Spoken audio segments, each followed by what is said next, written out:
Engage and rage. This is Voice of the People, USA Radio.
Welcome.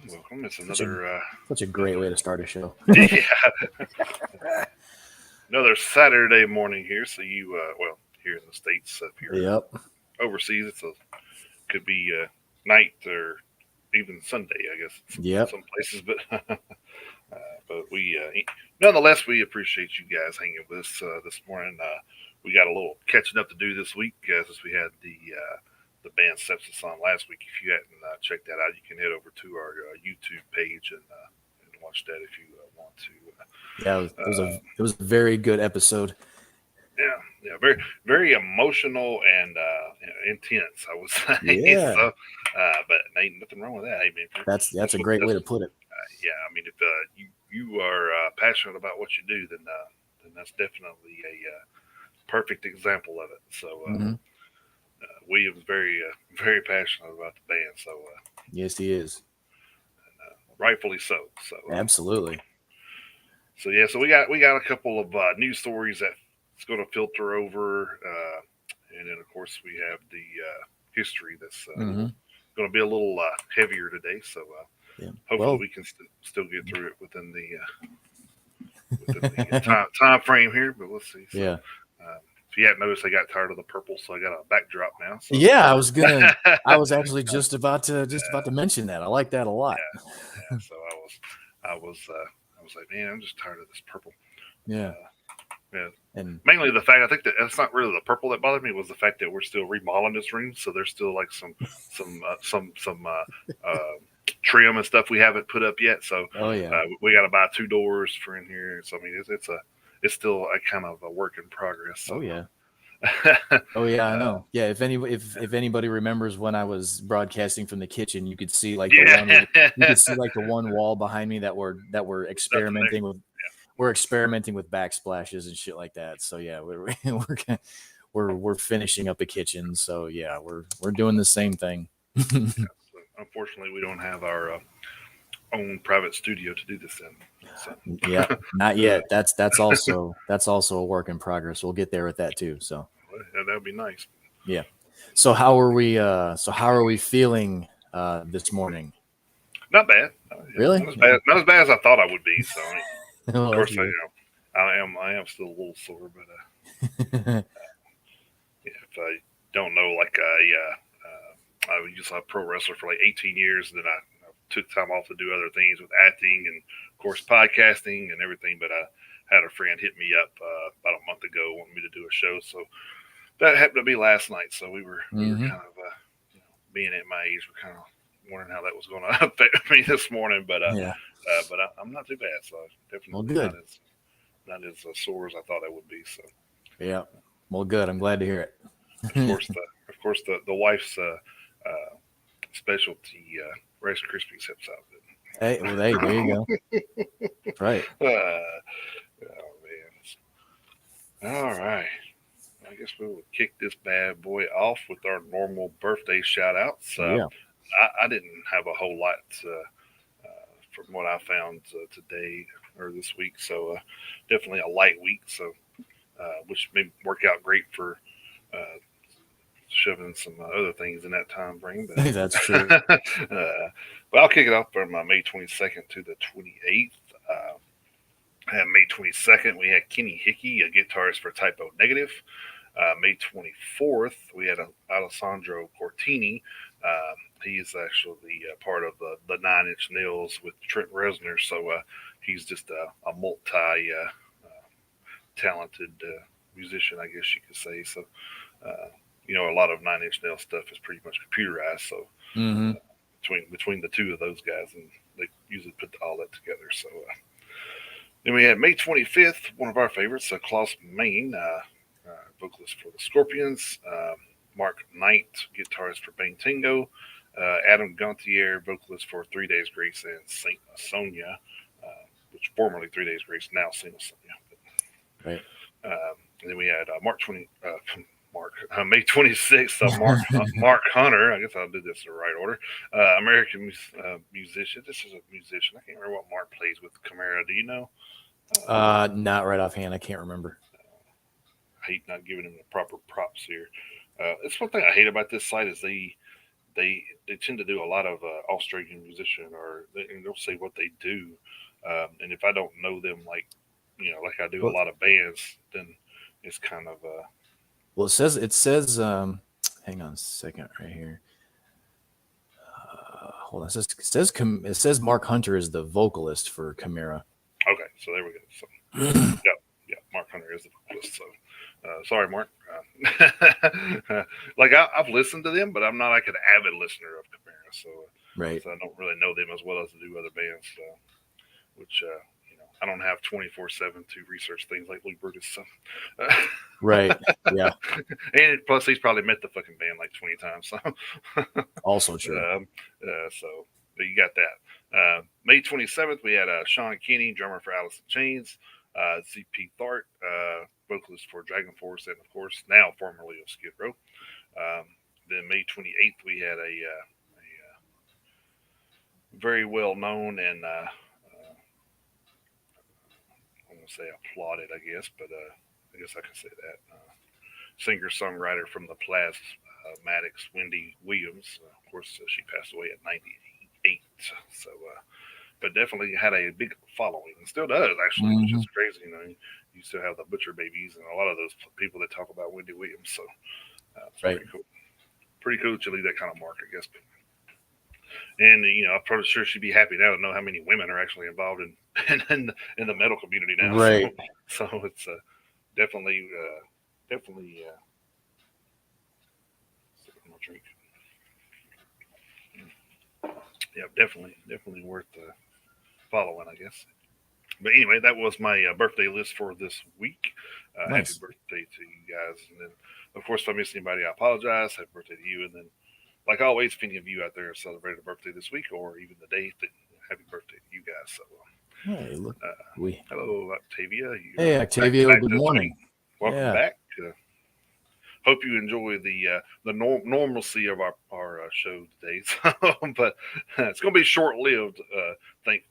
Not thankfully, but so we're going to get right back into the interview stages next week. So,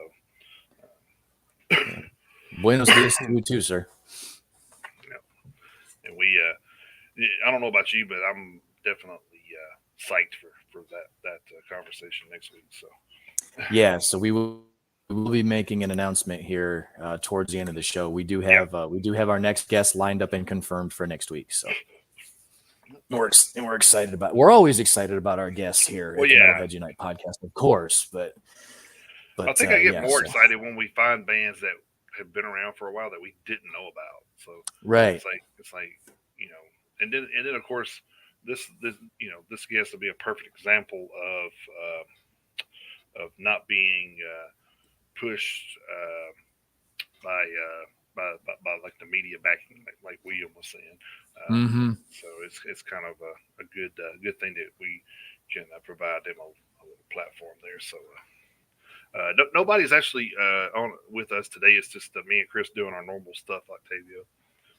Yeah, we're not that big time yet where we have where we're able to get a guest every week. So oh yeah, you read this. Cool. we just do our normal stuff. We do like birthday shout outs, and then we'll do news stories, and then we'll do a little history, notable moments in the history. We'll do like some events that happen, and then Chris goes through some of the album releases that happened in the past for this week, and we kind of do our top 10. And we do a top 10 list every week. Um, we try to. Of course, we get into conversations like last week. Everything runs tight, but Right, yeah. but we do at least get them out on the Spotify playlist. So yeah, we did have to make some cuts last week, but that's definitely something we were totally fine doing, all things considered. So yeah, absolutely. And that's something we've done this long enough to know that that's kind of what happens when we start talking to bands.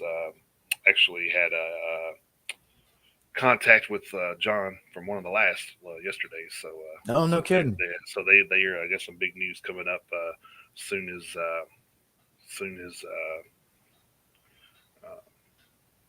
I'm gonna read that here in just a second.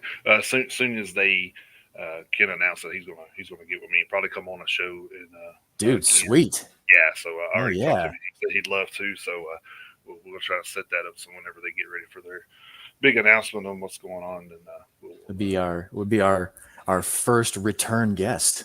yeah.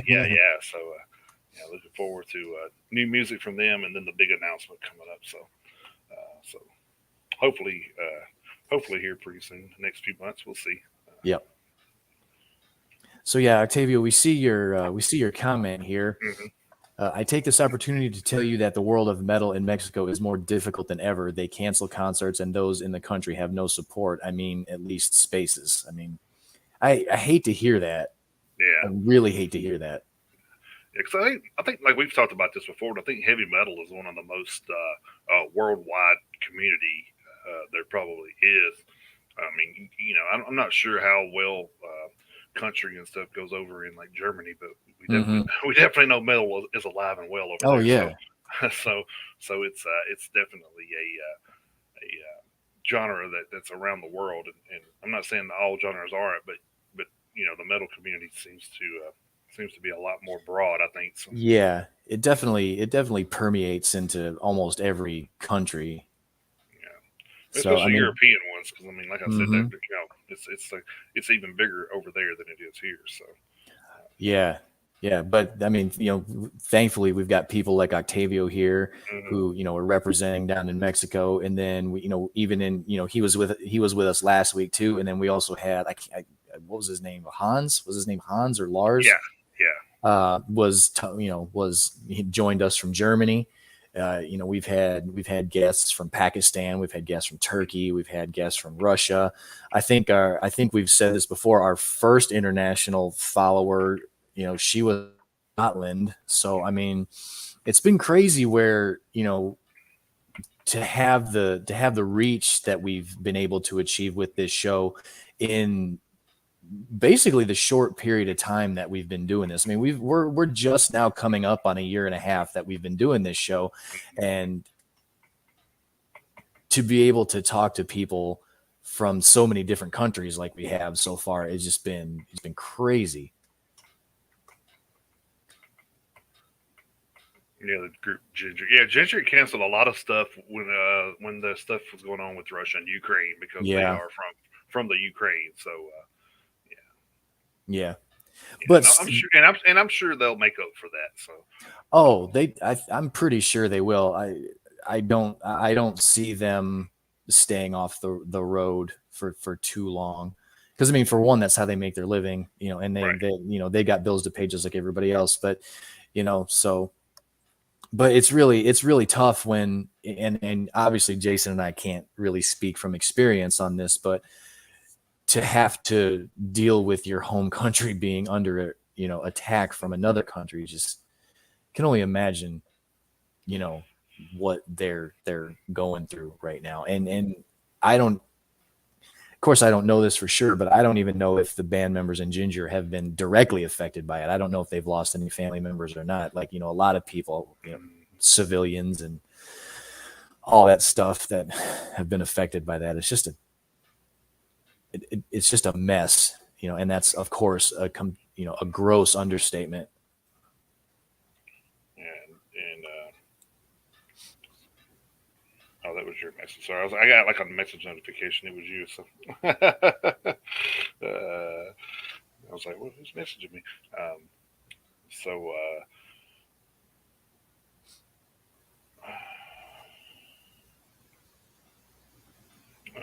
So yeah, we talk about a lot of things like that on here. We don't go into detail a lot because, like I said, we're not a political podcast. So, but Right.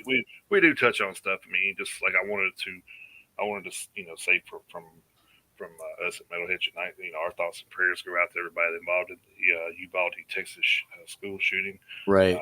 You're going to have different people on different sides of the spectrum with gun control and stuff, and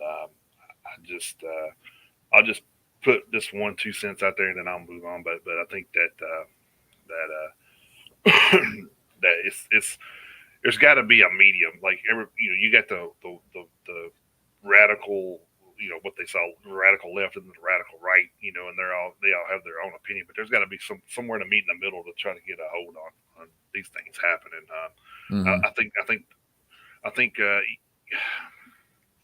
I guess I think the main thing is like maybe more tactical officers than like SRO type officers maybe involved. I'm not real sure what. I mean, we don't know what the answer is, and I mean, who's to say that the thing I always have a problem with is you're not going to be able to keep the guns out of criminals' hands. That's the thing. I mean, criminals are going to find a way to do things. So right. So I mean that's the thing is you're going to take the guns out of the hands of the people that need it to protect themselves. So, but I don't know. Like I said, it's a fine line, and I don't want to get into all that on here because that's not what we're looking for. But right. I just wanted to give my 2 cents about that real quick. But yeah, I think we do need to find some kind of a medium to prevent these things from happening, because this is just I'm real sensitive about anything happening to kids anyway, because it's rough.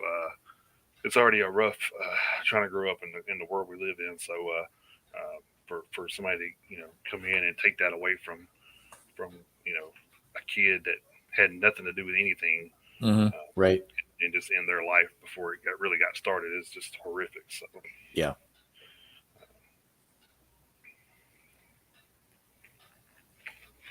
All right. Well, we'll move on. So we use our platform for other things. So that's right. but anyway, so I guess we'll jump into some of the news. I guess I can try to go through mine. If you got something to go ahead and get started, I'll try to find some of the stuff from last week in my notes here. So all right.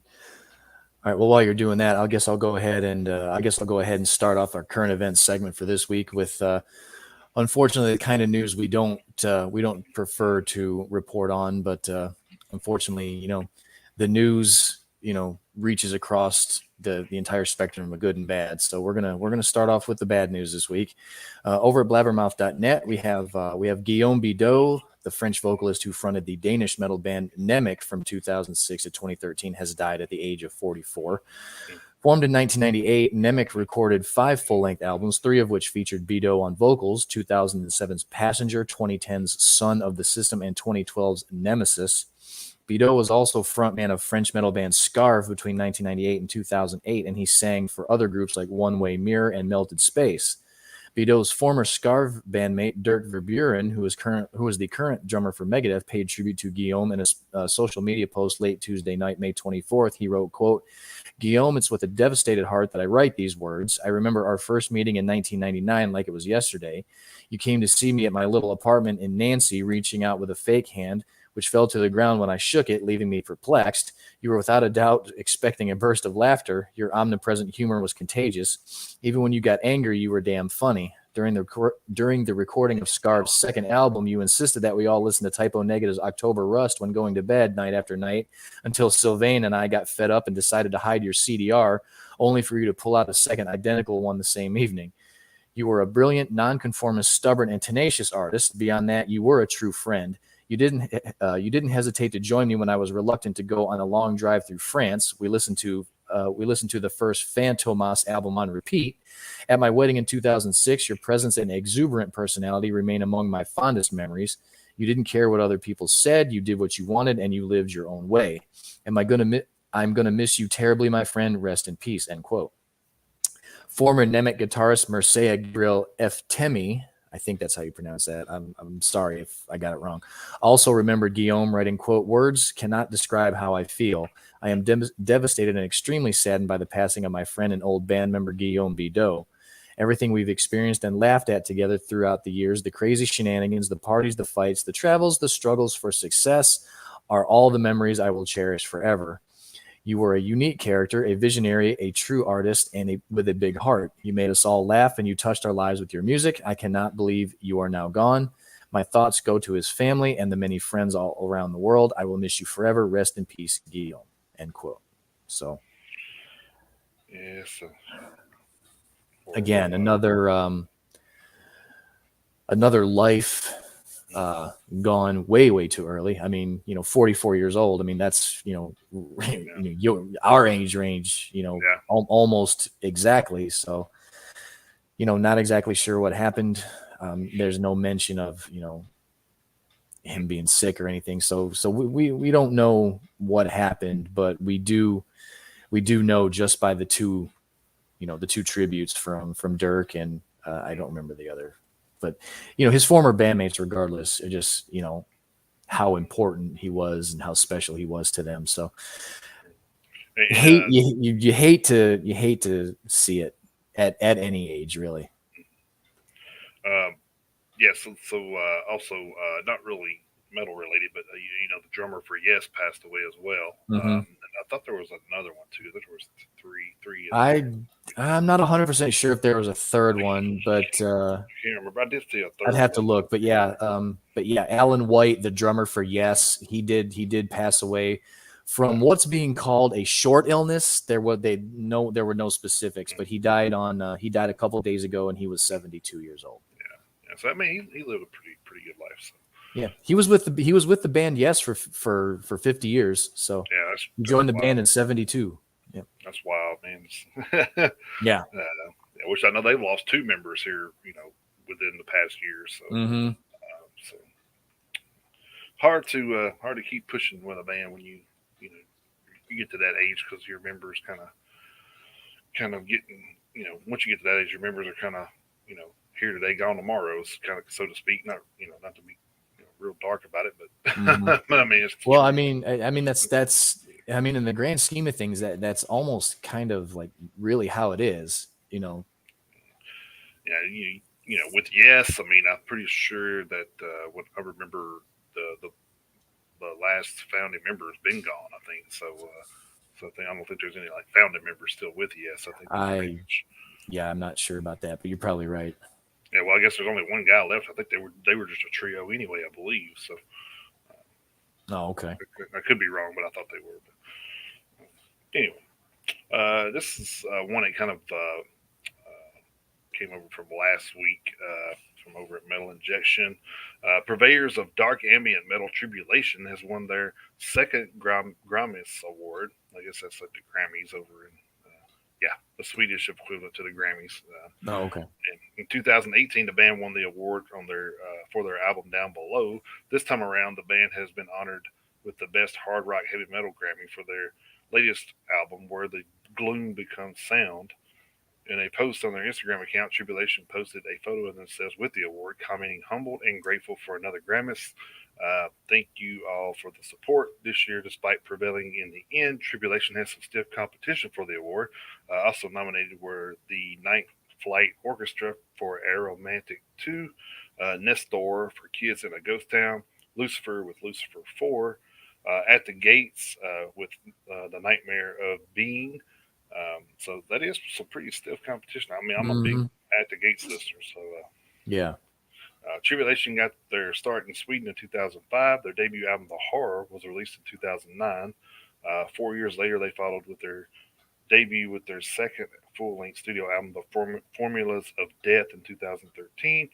The band's sound evolved greatly on their third album, Children of the Night, which featured a stark departure from the death metal sound of the two prior albums and leaned heavily on traditional metal, gothic, and psychedelic rock, and incorporated edgy themes such as the occult and supernatural mythology. In April, Tribulation announced they were recording a new EP, which will be their first ever studio effort with guitarist Joseph Thal, who replaced former member Jonathan Holton. The EP is being recorded with Linus Bjorklund, uh, who recorded Tribulation's Down Below. Also, last month, Tribulation made the bonus track The Damphere available for streaming, recorded during the sessions for Where the Gloom Becomes Sound. A portion of the 18-minute epic was first available on the deluxe version of the Where the Gloom Becomes Sound CD, while the entire song was only available through the deluxe vinyl version. Um, Now the Damphere available is fully digitally available, and you can stream it now. It's an excellent song that really deserves your full focus, and one whose entirety definitely has a place in Tribulation's celebrated discography. So congratulations to Tribulation there on a Grammy there. Yeah. At least metal bands win them over there. Yeah, I was actually just about to say, I guarantee you, in Sweden, metal is broadcast on the Grammy show. Oh yeah, I guarantee you it is. Over there, yeah, they love their heavy metal in Scandinavia. If I knew nothing else about Scandinavia, I would know that they fucking love their heavy metal in Scandinavia. Yeah. That and they pump out great hockey players. Yeah. So But yeah, congratulations to them. That's pretty awesome. I'm still tripping out off the 18-minute track they released. Yeah, nice. That's usually the full EP on something. Yeah, I was about to say it's just a one track EP. That's all it is. All right, staying over at blabbermouth.net for this one. This one is also, obviously not the best news, and you guys will know why in just a second. But the Lucid guitarist Drew Fortier has been diagnosed with testicular cancer and is currently recovering from surgery. On Wednesday, May 25th, Fortier took to his Facebook page to share a couple of post-surgery photos, and he included the following message, quote, "I'm alive. The facts, I had cancer in my right testicle and had said testicle removed today. Waiting to hear back from pathology on if it spread, but so far so good. The tumor got the size of a tennis ball. It was crazy. Funnily, like, funny. That's, yeah. Funnily, that's still a weird word. Anyway, yeah. Sorry. I woke up from the anesthesia talking about Bang Tango. Jesus, you just talked about them. I know, right? Also, we have a new EP from the Lucid coming out very soon called Saddle Up and Ride. Also, moral of the story, check your balls, fellas. Also, thank you to everyone who reached out and sent me well wishes. All of you are incredibly wonderful, end quote. In addition to Fortier, the Lucid features bassist David Ellison, formerly of Megadeth, vocalist Vinnie Dombrowski of Sponge, and drummer Mike Heller of Raven and Fear Factory. The Lucid self-titled debut album was released in October via Spoilerhead Records. The LP was produced by Heller and mixed and mastered by Lasse Lammert. Ellison previously stated about the LP, quote, "It's been a real blast making a record with these guys, and I must say that it's refreshing to explore some new musical avenues, to step out a bit from what each of us have done stylistically in our careers. There was an effortless synergy that came with creating these songs together, which is always amazing when working with new people. I'm looking forward to everyone checking it out," end quote. So yeah, kind of unfortunate that I'm definitely not joking around at all, but definitely unfortunate that Drew Fortier had to lose a nut, but I mean, cancer's no joke, and hopefully they got it and he'll be able to move on. So here's hoping. Yeah, usually you only lose that nut on a camping trip with friends on a dumb bet, but That's true. That is true. A little movie reference there for you guys. Right. All right. This was also I got two more stories that kind of carried over from last week. Then I'll Okay. get into this week's stuff here. So I don't know if you still got stories from last week too, or nah. Nah. I took a look at him. And I was like, eh. I mean, these are they're not like really long stories anyway. So okay, that's fine. metal and this one over for metal injection from last week, which we've made this statement a few times over the years or so that we've done this, but the year or so. Sorry, I said years like it was plural, but anyway, we're getting there. We're getting there, not yet, but but anyway, so we talk about how we kind of combine a lot of the blabbermouth, loudwire, metal injection. We go through different sources and kind of compile it for you guys, so you don't have to bleed through the same old through 5 or 6 pages of news. So we kind of dig a little deeper and get to stuff that are, I found a lot of stuff like, especially with Metal Hammer, that you didn't see on some of the other ones. So it kind of works out pretty good. Yeah. But this is just a case of where one, we talk about, we'll read stories from one, and they'll say in a blabbermouth, or something like that. So they do the same. Yeah. So they do the same thing. They do the same thing. They give credit where credit's due, but they still pull the stories from each other's sources. So this is no different. This is metal injection, but first line says, in a new interview with Loudwire, Max Cavalera talked about learning to speak English by listening to heavy metal lyrics. Cavalera and his brother Igor grew up in Brazil speaking Portuguese, both the sons of an Italian father. Max quit school when he was 12 years old, but he acquired a Portuguese to English dictionary and began the process of decoding the words to his favorite songs. You didn't feel like school was going to give you a lot in Brazil at the time, Cavalera said. You get your degree, but you can't get a job. We kind of deal with that sometimes over here. So, albums were my real English teacher.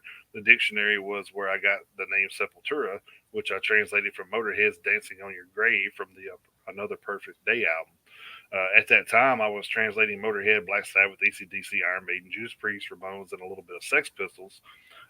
It was a lot of fun, hours of going word by word with the dictionary and forming the sentences.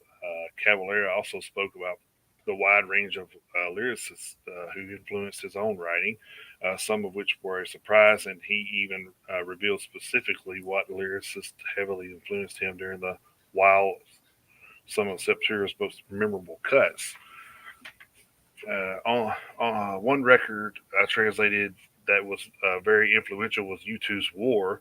I love Bono's lyrics. He's a great lyricist, especially in that old U2 era of October, War, and the Joshua Tree. War was an anti-war record, and I turned that into some of the Beneath the Remains lyrics, stuff like "Who has won, who has died beneath the remains," was very much from the war record. The famous line from U2's New Year's Day was "Under a blood red sky," and I took that. "Under a pale gray sky, we shall arise." I love that you can borrow from other artists. People borrow my stuff all the time. Cavalera will release a new Soulfly record, Totem, on August the 5th. Totem was recorded at Platinum Underground in Mesa, Arizona by John Aquilino and Arthur Risk with assistance from John Powers. The album was produced by Max alongside Arthur Risk, creator Power Trip, Code Orange. He's done work with all those guys. And features guest appearances from John Powers, Eternal Champion, Chris Ulsh from Power Trip, and John Tardy from Obituary. Arthur Risk was also responsible for playing lead guitar on the record. The artwork for the album was created by James Buscema. So, new Soulfly to look forward to in August. Looks like. Nice. So that's always good.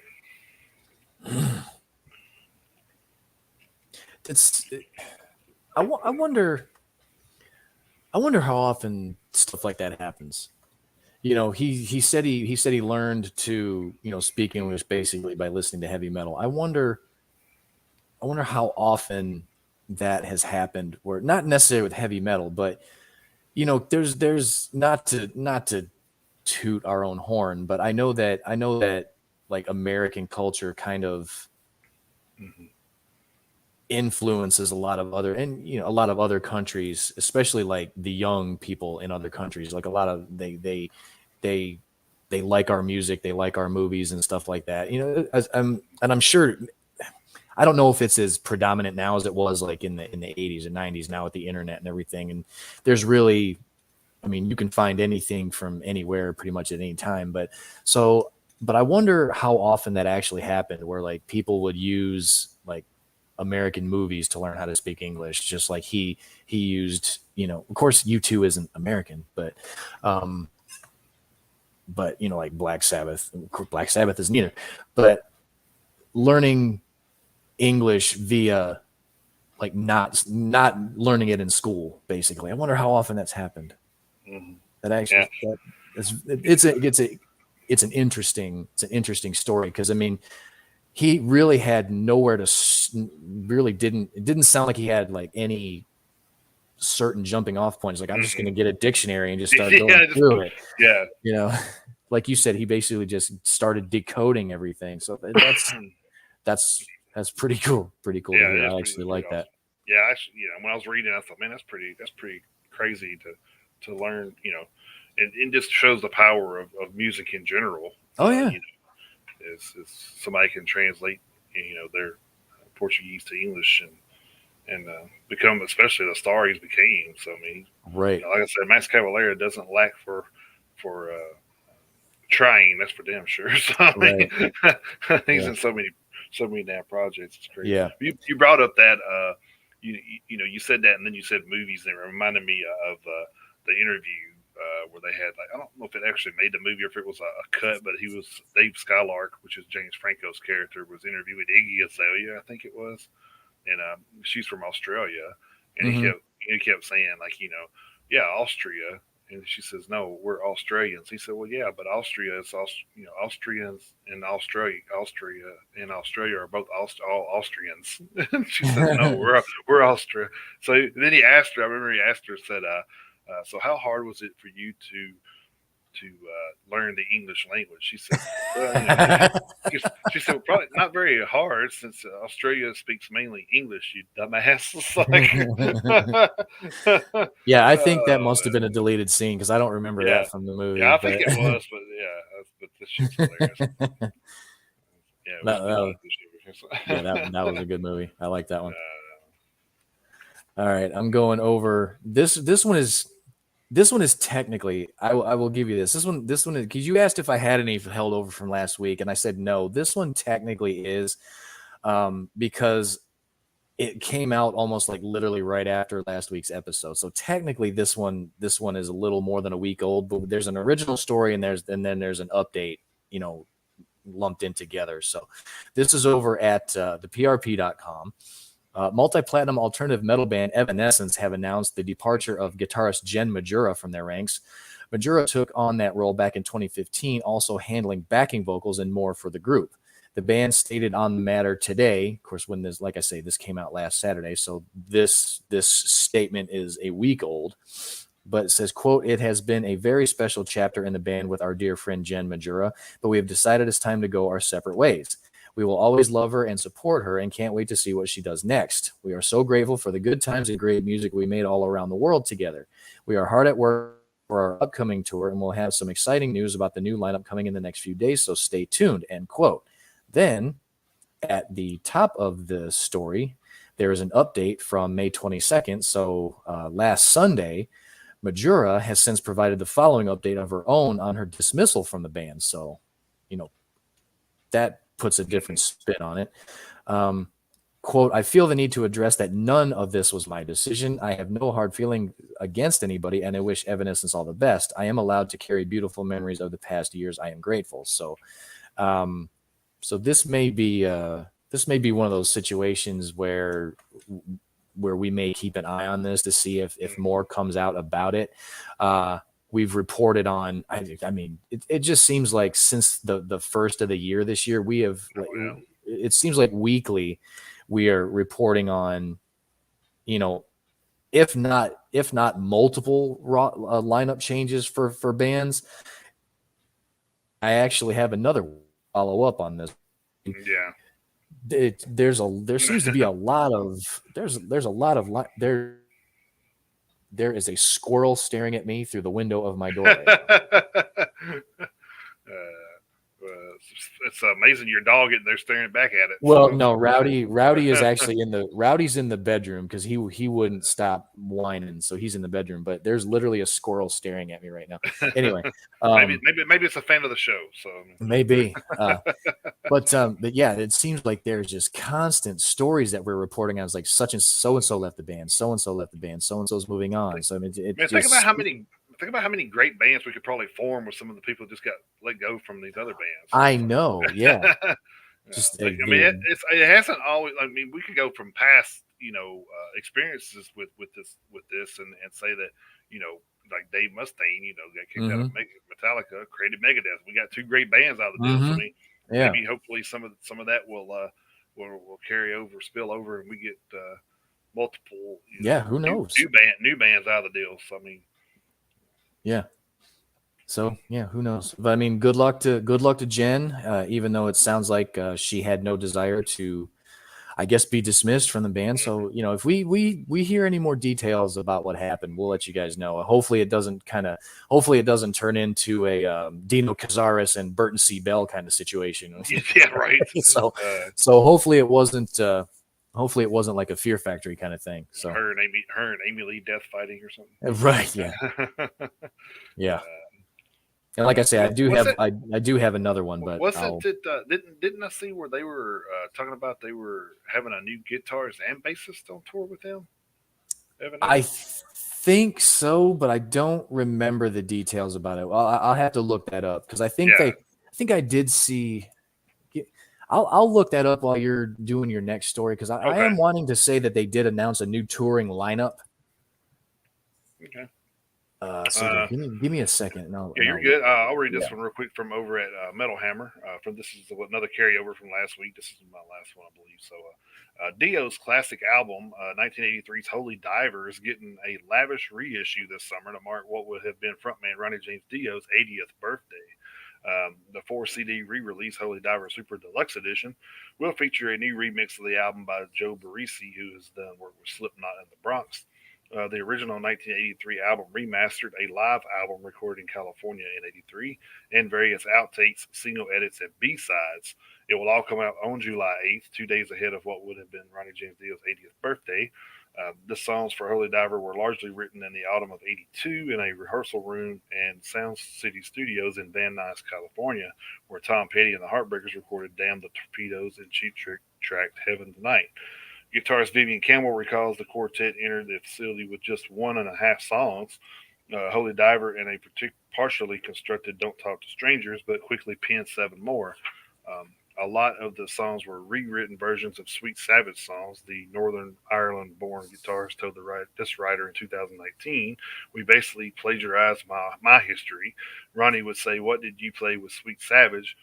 And I'd show him something. He'd say, "Is that your riff?" I'd say, "Yeah." He'd go, "Okay, let's invert it. Let's do this and change this." Ronnie always had notebooks full of lyrics, and he'd be flicking through them while we were playing, and he'd find something, step up to the mic, and start singing, and bang, song done. It was that quick. He was that good at those things that moved them along at that pace. Holy Diver is really a fantastic album, says Campbell, and I'm proud to have been a part of it. The reissues live sets come from the band's December 28, 1983 appearance at Selland Arena in Fresno, California, and includes the quartet's take on classic tracks from Black Sabbath, Children of the Sea, Heaven and Hell, and Rainbow Man on Silver Mountain. So look for that in July. Seems like that would be a pretty good little collector's item there. Yeah, I'm definitely gonna look forward to hearing that. Every time I talk about bands like that and Vivian Campbell comes up, I'm just thinking, I always think of how fortunate that guy was to be in so many big bands. I mean, no kidding, right? We've talked about that. He was in Dio, he was in Whitesnake. Of course now he's in Def Leppard, but I mean, like, you can't get much more luckier than that. I mean, the guy's talented. Don't get me wrong, but I'm just, of course, just thinking about, like, he just went boom, boom, boom. Like he just kind of fell into the the heavy metal hard rock lottery with right. Yeah, no shit. All right, I'm going to stay over at the PRP. This is my other one, Rising Alt, and this one This one kind of surprises me because this band hadn't been around like super duper long. Rising alternative metal outfit Spirit Box have announced the departure of their bassist Bill Crook. In his place, the group have tapped former As I Lay Dying bassist Josh Gilbert as a temporary fill-in for the immediate future. That's actually the second. This is actually the second band that Josh Gilbert is actually doing stand-in duty for. I can't. I think it was last week or the week before. He was announced as a fill-in on for somebody else's tour. Speaking on the matter via social media today, being May 22nd, so this one was from Sunday also, so it's a little dated. But that's what happens with once a week show. So it is what it is. Spirit Box offered, quote, "We are saddened to announce that Bill Crook will no longer be in Spirit Box. This decision was mutual and with no hard feelings." So there you go. "We ask that you respect his privacy on the matter, and we wish him nothing but the best in the future. We would like to thank Josh Gilbert for giving us his time on such short notice to fill in with us," end quote. So there you go. And speaking what we were talking about, Evanescence has recruited Emma Anzai of Sick Puppies to play bass on the Amy Lee fronted Outfit's upcoming tour. In addition, Evanescence's longtime bassist Tim McCord will switch to guitar and fill the slot recently left vacant by the departure of Jen Majura. So, two lineup changes, only one new member. So, I just seen the headline and I never dug into it because I knew you had it. Yeah, but I read the one headline. I think it was on a different site than what you pulled yours from. But the headline I read said Evanescence to new guitarist and new bassist on tour. Yes, I'm just like, well, they're not really new. The one isn't anyway. So I guess he is new to the role. I guess, but it's very that's what I hate about headlines. They're very misleading. So they're clickbaity for sure. Well, yeah. And it's on. You go to any website that talks about literally anything. It's not just the music websites we go to. Obviously, I mean, any news media website's going to do the same thing. To pull you in. So it sucks that they resort to that kind of shit. But I mean, fuck it. Unfortunately, it works more often than not. Right. All right, this one is over from Metal Sucks. This is into this week's news stuff.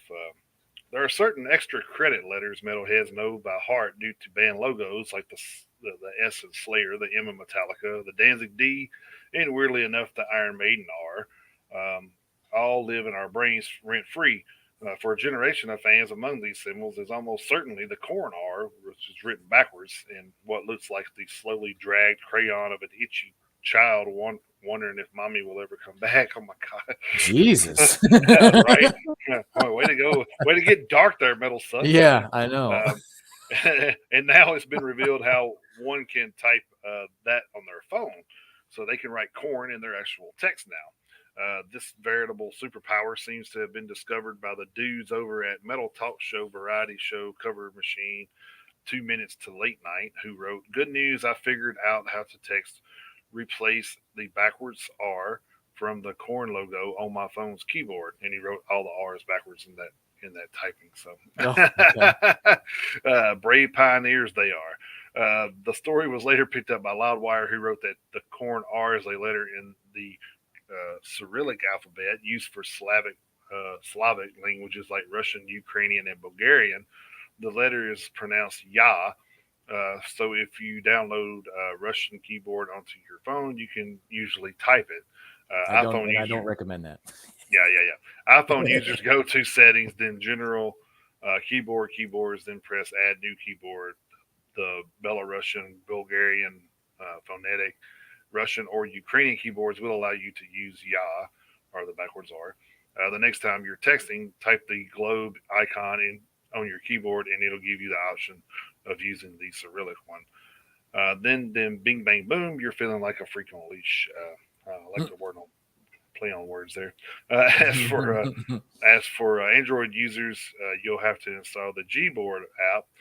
Once that's up and running, go into settings, the system languages, and input keyboards. Then tap virtual keyboard, Gboard, and then languages. Then whammy bammy, all day you dream about writing that backwards fucking R appears. So Now look, could you this all be a plot by Vladimir Putin to infiltrate the phones of new metal fans? Possibly, but it feels like one of those schemes that looks ridiculous on paper. It then turns out to be surprisingly effective due to American stupidity. So Yeah. suddenly, you've got Kamala Harris's phone on blast because she wanted to reference ball tongues. But oh my god! But really, the question is simple: how important is correctly typing corn to you? Um, now I know what you're talking about if you spell corn with a K. So Mm-hmm. I don't really care about the backwards R, but I think it's cool that that metals play such a big part in things that they're willing to find out ways to spell the words correctly. Right. Uh, that's pretty wild, Yeah. yeah, if you have any issues, I'm gonna do play on words too. Mm-hmm. Uh, Yeah. Yeah, we can do it too. uh, All uh, right. if you have any issues, don't follow the leader. So That's right. Especially that leader. Don't follow that yeah, right. fucking Yeah, guy. don't follow that leader. Yeah. All right, I'm staying over at the PRP for one more, and this is I was talking with a couple of my coworkers about this because they're metalheads too. Um, well, one of them is, and then one of them's kind of like a casual metalhead. But anyway, but yeah, this is getting really old. In what appears to be another win for AirTag, Scowl were recently able to recover their stolen trailer, and they did in Portland or weekend. This story came out last Sunday also. Vocalist Kat Moss tweeted on the matter briefly, offering briefing. Trailer got stolen off our van tonight in Portland. Epic tour moment with an update. Got our shit back. AirTag saved our life. An increasing number of artists have taken to protecting their trailer and gear while on tour with hidden AirTags. Those devices offer up a trackable signal, allowing the owner to track them unbeknownst to thieves. Earlier this month, Creeping Death were able to recover their stolen trailer due to AirTags as well, and that's a story that I shared, on the show with you guys. Fresh off of supporting Limp Bizkit earlier this month, Scowl were just 2 dates into their current tour with Destroy Boys when the theft occurred. The remaining dates for that run include, and they're at the bottom of the story, which I'm not going to get into all those, but I'll do this. The tour started Monday in Salt Lake City, and it concludes on June 22nd in Phoenix. So kind of an impromptu little hit in the road Yeah. going on there. But I mean, I was like I say, I was talking to my coworkers about this, and I mean, I don't know how it is that these bands are having such shitty luck, especially when they're parked in the parking lots of these hotels. I mean, Mm-hmm. hotels have pretty decent, surveillance videos or surveillance cameras outside of them. But I mean, And I don't know. I don't know about you, but in most hotels I stay in, there's usually somebody in and out at all hours of the night right, too. So it's exactly. kind of So it's So I mean pretty that's pretty wild. it's pretty ballsy, but I mean at the same time, and you're talking about Scowl and Creeping Death. I mean, no offense to these bands, but I mean they're not Metallica. They're not Right. they're not the big guys who can afford to have their Mm-hmm. stuff under lock and key and security 24 hours a day. So I mean, it's On kind a of on shitty. a on a on a semi with somebody sleeping with it. Exactly. And so it pisses me off to see these stories where these bands they're literally just out trying to make a Make a living. living, Yeah. Make a and living. Yep. you got assholes who are just trying to take the easy way out, steal the stuff so they can sell it. And thankfully the last 3 stories I've read, the bands have gotten their stuff back, or they were able to stop the theft. Because I mean, I don't remember the name of the band offhand, but I know a few weeks ago I reported a story about how somebody tried to break into a band's van, and the drummer was sleeping on the van at the time, and he was able to run them off. So I mean, just pisses me off, just in general. But I mean, for these metal bands, in particular, they're just trying to they're just trying to get out and entertain people, and you just got just assholes who just won't let them do that, and it's just frustrating. Yeah. I hate it. as we say, people are going to people. Exactly. Yeah. All right, this one over at Metal Sucks as well.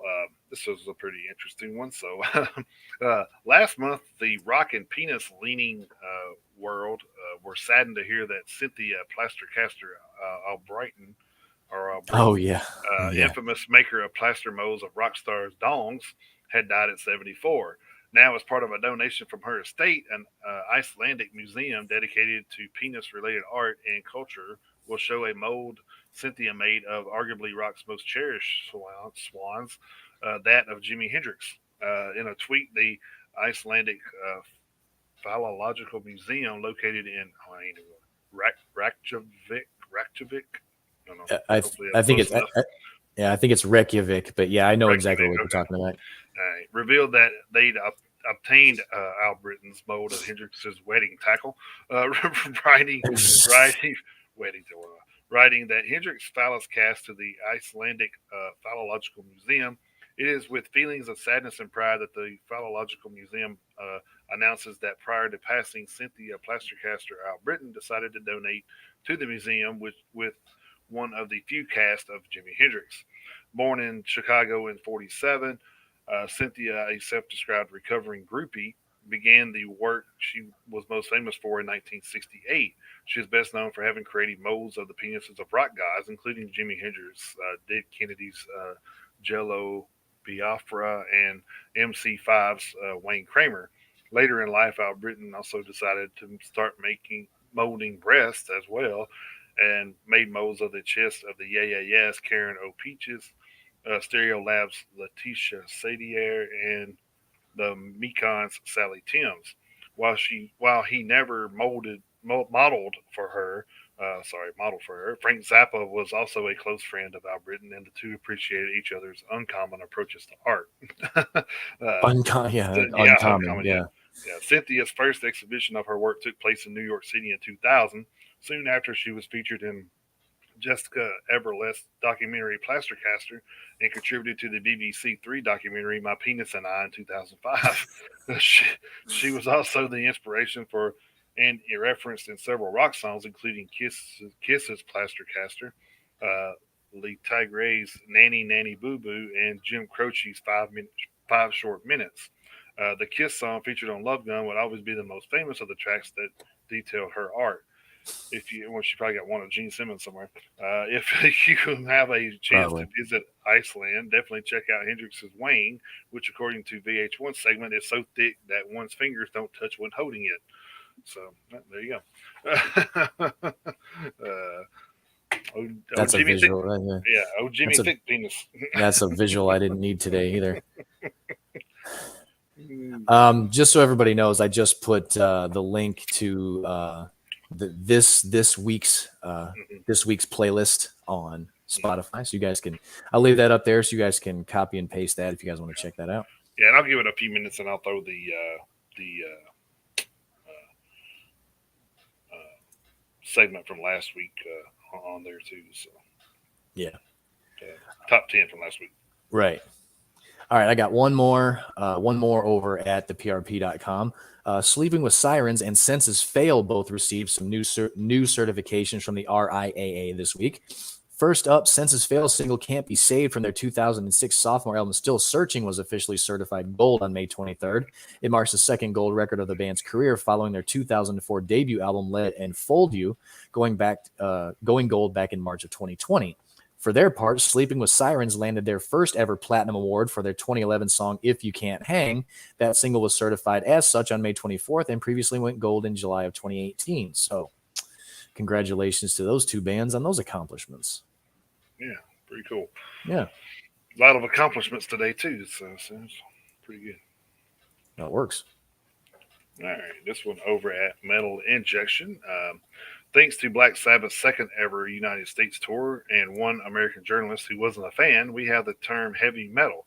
According to bassist Geezer Butler in an interview with Eddie Trump podcast, the phrase was originally a sarcastic one penned by a reviewer who thought their music sounded like a bunch of heavy metal being smashed together. Butler said that the term made it back over to England, and the rest is history. When we were on tour in America, I think it was the second tour in the United States. I read this review, and the guy said, "This isn't music. It sounds like a bunch of heavy metal being smashed together." Somehow that got over to England, and from then on, it was the sarcastic thing they used to apply to us. This isn't music; it's a load of heavy metal being smashed together. And for some reason, we just got stuck with it. Elsewhere in the interview, Butler discussed how Black Sabbath's 1971 hit Iron Man was heavily inspired by Jesus. Butler said the lyrical concept of the song largely follows the plot of Jesus' death and return, though with the main difference being that the Iron Man is a movie or a movie. It is a movie, but it's a more vengeful person. Uh, it was sort of based on Jesus Christ. He's like the guy and goes and does good, and then he comes and tries to spread the word and ends up being crucified for telling the truth. And that was Iron Man seeing the future and coming back to tell the world how horrible it's going to be and people turning against him. Whereas Jesus died to save people, Iron Man takes his revenge. That's the big difference. So that's a pretty interesting concept of story, I guess. But yeah. I always knew like they were labeled as the kind of inventors of heavy metal. I just never knew where it actually came from. So that's pretty interesting to hear that story. So. And thanks to some bitter asshole for giving them the fodder to actually coin the term. Yeah. So yeah. I wonder how much credit that guy wants for doing that. Yeah, more than he deserves. All right, so I'm going back over to Blabbermouth. I just found this one, and this is very, very interesting. A Texas federal jury decided on Friday, yesterday, that Dean Guitars sold counterfeit guitars that infringed the trademark on Gibson brand's Flying V guitar and other iconic models, and dismissed Dean's efforts to cancel several Gibson trademarks as generic. In May 2019, Gibson filed a lawsuit against Armadillo Enterprises, the parent company of Dean Guitars, accusing it of infringing on 7 of Gibson's trademarks, including the body shape of the Flying V, Explorer, ES, and SG, as well as the Dove Wing headstock design, the Hummingbird name, and the Modern trademark. The lawsuit, which was filed in Texas court, also accused Armadillo of trademark counterfeiting, effectively claiming that Armadillo was trying to deceive or mislead the public into thinking that the guitars made by Dean are in fact Gibson's or have some connection to Gibson. Armadillo filed a countersuit in July 2020 accusing Gibson of tortious interference with Armadillo's business relationships and or contracts. In a statement, Armadillo said that Dean Guitars had been continuously offering the V and Z-shaped guitars at issue in the lawsuit since at least 1976 for over the past 40 years. And Dean Guitars is not alone. Other guitar companies have for decades used the commonplace guitar shapes that Gibson now tries to claim exclusive rights to. In Friday's verdict, the jurors rejected Dean's arguments that the designs in question had become so commonplace that they're now quote-unquote generic and unprotectable. But the jury also found that Gibson delayed in asserting its trademark rights against Dean and that the delay was inexcusable, thereby causing undue prejudice to Armadillo. As a result, the jury said Gibson had suffered no actual harm and awarded the company just $4,000 in counterfeiting statutory damages per counterfeit trademark per type of goods sold or offered for sale. In a statement following the verdict, Gibson said, quote, "The court's decision by jury today to uphold Gibson's long-established and well-recognized trademarks for Gibson's innovative and iconic guitar shapes is a win for Gibson and the music community at large. The court found that the Gibson trademarks are valid, the Gibson shapes are not generic, and the defendants were guilty of both infringement and counterfeiting. Gibson is very pleased with the outcome after years of simply trying to protect their brand and business through well-recognized intellectual property rights that have been Gibson's for decades. Gibson's guitar shapes are iconic and now are firmly protected for the past, present, and future. From a broader perspective, this court decision is also a win for Gibson fans, artists, dealers, and related partners who expect and deserve authenticity, not to mention for all of the iconic American brands that have invested in meaningful innovation and continued protection, only to see it diluted with unauthorized and often illegitimate knockoffs. Gibson can now focus attention on continuing to leverage its iconic past and invest in future innovation with confidence. Armadillo CEO Evan Rubinson said in a statement, quote, "We are thrilled that a Texas jury has vindicated Armadillo in ruling for Armadillo on its defense to Gibson's trademark claims on our Dean V guitar, Dean Z guitar, and Evo headstock. The jury found that Armadillo is not liable to Gibson for our long use of those guitars and headstock. The jury issued a judgment in the amount of $4,000, a mere fraction of the $7 million plus originally sought by Gibson. Back in June 2019, Gibson uploaded a since-deleted video to YouTube in which then-director of brand experience Mark Agnesi discussed trademark infringement. In the video, Agnesi cautioned other guitar builders, quote, you have been warned, we're looking out, and we're here to protect our iconic legacy.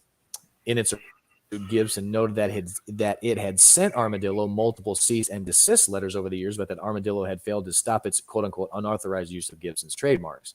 Dean Guitar's take on the Flying V and Explorer, the aforementioned V and Z, have been in production since the company was founded by luthier Dean Zielinski. Most notably, Dean Guitar's V has become closely associated with legendary guitarist Michael Schenker. 3 years ago, Gibson lost in an important trademark fight in Europe related to its Flying V guitar shape.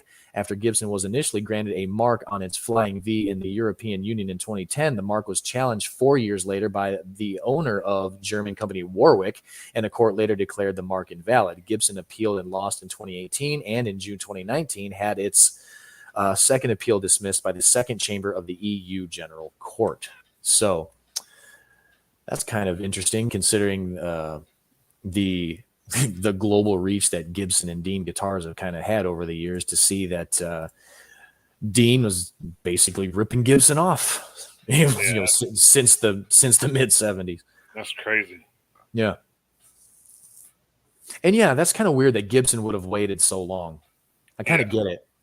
I mean, 43 years later, you finally file a lawsuit. Yeah. Well, I mean, that's kind of like, I think we read a story like that with Led Zeppelin or something a while ago. Somebody waited like 40 years to file a claim for. To Stairway to Heaven or something like that. Yeah. So it's crazy. Like I don't understand. There should be some kind of limitations on this stuff to where, after so long you don't get to file anything. But right. All right. My last story is over from Metal Injection, and it combines two of our favorite things. So. Since touring really wasn't an option for a while during the pandemic, musicians had to find different avenues for income. For municipal waste vocalist Tony Foresta, that avenue came in the form of working for the WWE. Foresta said in an interview with Rob Flynn's No Fucking Regrets podcast that he chose not to sit around during those times and instead try to make it a positive experience. I feel a lot of people went either one way or the other, whether they dug into their addictions or bad behavior or got out of it and figured out different ways to use their focus. It said, as transcribed by The Pit, I definitely took a positive route out of it, and I'm real thankful and lucky for it. It's been a wild experience. For us to explain that the WWE had their Thunderdome near where he lives in St. Petersburg, Florida, and a friend who worked there got him a job as a runner. I got a job with the WWE during this thing. They had the Thunderdome here in St. Petersburg. That's where I live. One of my really good friends works there, and she's like, well, you ain't doing shit. You want to come work in the bubble. You live down the road. I was like, fuck yeah, I'm a big wrestling fan. So I spent a lot of time in there, and then when it moved from St. Petersburg to Tampa, they brought me along for that. So then I ended up helping set up WrestleMania. I was out there for a month at the stadium. It was so fucking awesome. I had a WWE band at the end of it. Then when they started going on the road and they asked me to do that a little bit, I fucked my knee up. So Municipal Waste will release their new recorded Electrified Brain on July 1st. So looking forward to that album. Yeah, so there's a lot of new stuff coming out in the summer. Yes. It's going to be definitely heating up. So to speak. We know Megadeth, Five Fingers already got their release. So I mean, there's Arch Enemy comes out in July. Yeah, that's right. Yeah, Slipknot at some point relatively soon. So. I think they were June or July too. So something like that. Coming, so it's definitely about to get serious. So, absolutely. A lot of the bigger name bands are coming out of the woodwork. So. Yeah, they are. 2023 looks like it's going to be a pretty good start to it too. So there's I don't know how many more you got. I've got one more. Okay. And Yeah, I'll just kind of, I know I got like a couple of just headlines I'll run through real quick. That's cool. Yeah, that's cool. All right. Finishing up over at blabbermouth.net, Backstage Auctions has announced the Vinnie Paul Estate Auction featuring nearly 700 lots of impressive collectibles, mementos, and personal items from the late Pantera, Hell Yeah, and Damage Plan drummer Vinnie Paul Abbott. Paul is one of the most recognized drummers in heavy metal. Through his work with Pantera, Damage Plan, and Hell Yeah, he has influenced many of his peers and encouraged legions of young and aspiring drummers to pick up a pair of sticks. Pantera, the band that started with his equally legendary brother Dimebag Darrell Abbott, is regarded as one of the most successful and influential bands in metal history, having sold around 20 million records worldwide and having received 4 Grammy nominations. Known as the inventors of groove metal, Vinnie and Dimebag also knew how to have a good time, making them often the light and center of the party. This historical auction is the ultimate Vinnie Paul celebration. Among the many highlights are several drum kits from his Pantera, Damage Plan, and Hell Yeah tours, including the kit he played last, a collection of guitars, including a vintage Dimebag Darrell Washburn, custom slot machines, every imaginable record award, clothing, artwork, autographed items, home furnishings, photos, posters, and just about every laminated pass ever issued to Vinnie Paul. Additionally, Vinnie was a huge hockey, football, and baseball fan, leaving behind a massive collection of sports memorabilia with a heavy emphasis on his hometown heroes, Dallas Stars, Dallas Cowboys, and Texas Rangers. Highlight pieces include an array of autographed sports collectibles, seats from the original Dallas Cowboys Stadium. Jesus, there's one for you, Jason. Yeah. Hockey sticks, helmets, and a massive amount of jerseys. That's right up my alley. Outside his impressive career, one that lasted nearly 4 decades and should have lasted a lot longer, but that's neither here nor there. Vinnie Paul was a collector at heart, enjoying and appreciating every single memento. This event is a tribute to his legacy as much as it is an opportunity for all of his fans to continue that legacy. Quote, the collection is a true testament to Vinnie's legacy and shows his passion for music, sports, and living life to the fullest, Backstage Auction founder Jacques Van Gool commented. It is the ultimate Vinnie Paul celebration.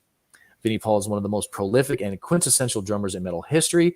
Pantera was and still is a torch-bearing giant with an unparalleled footprint in the broad universe of everything hard and heavy, opening the doors for generations of head-banging, axe-wielding, and skin-pounding musicians, Van Gool added. They have been rightfully credited as the inventors of groove metal, with Vinnie Paul as the master bricklayer. His drumming and overall contribution to the genre has left a lasting mark, and we are proud and extremely honored to have been selected by the Vinnie Paul estate to offer his massive collection of memorabilia to his dedicated worldwide legions of fans, end quote. The auction bidding will begin on May 26th, so that's 2 days ago, and will close on June 5th. So you guys better get on it. For more information, visit backstageauctions.com. So, I don't know if you know this, Jason, but being the huge hockey fan I know this, and I know a lot of you guys out there are probably hockey fans too. But every arena, when like the home team scores a goal, every team has got their own goal song, quote unquote. Mm-hmm. And Pantera actually wrote the Dallas Stars goal song. It was an original song written by them for the Dallas Stars to actually play every time the Dallas Stars score a goal at their home arena. So I thought that was so. I did not know that. That's cool. It's pretty badass. So. But yeah, even with everything they just said in this article about Vinnie Paul, it still doesn't do his legacy justice. I don't think there's enough. I don't really think there are enough superlatives to really convey the lasting influence Vinnie Paul and Dimebag both are going to have on the heavy metal genre for God knows how long. I know a lot of those items I probably couldn't afford, before. Benny owned them, so I can imagine what they would go for now. So but I may go on there and check some stuff out just to go ahead and see where it lands. So go ahead and at least price those Dallas Cowboy Stadium chairs. Yeah. You said that was backstage.com? Backstageauctions.net. Auctions.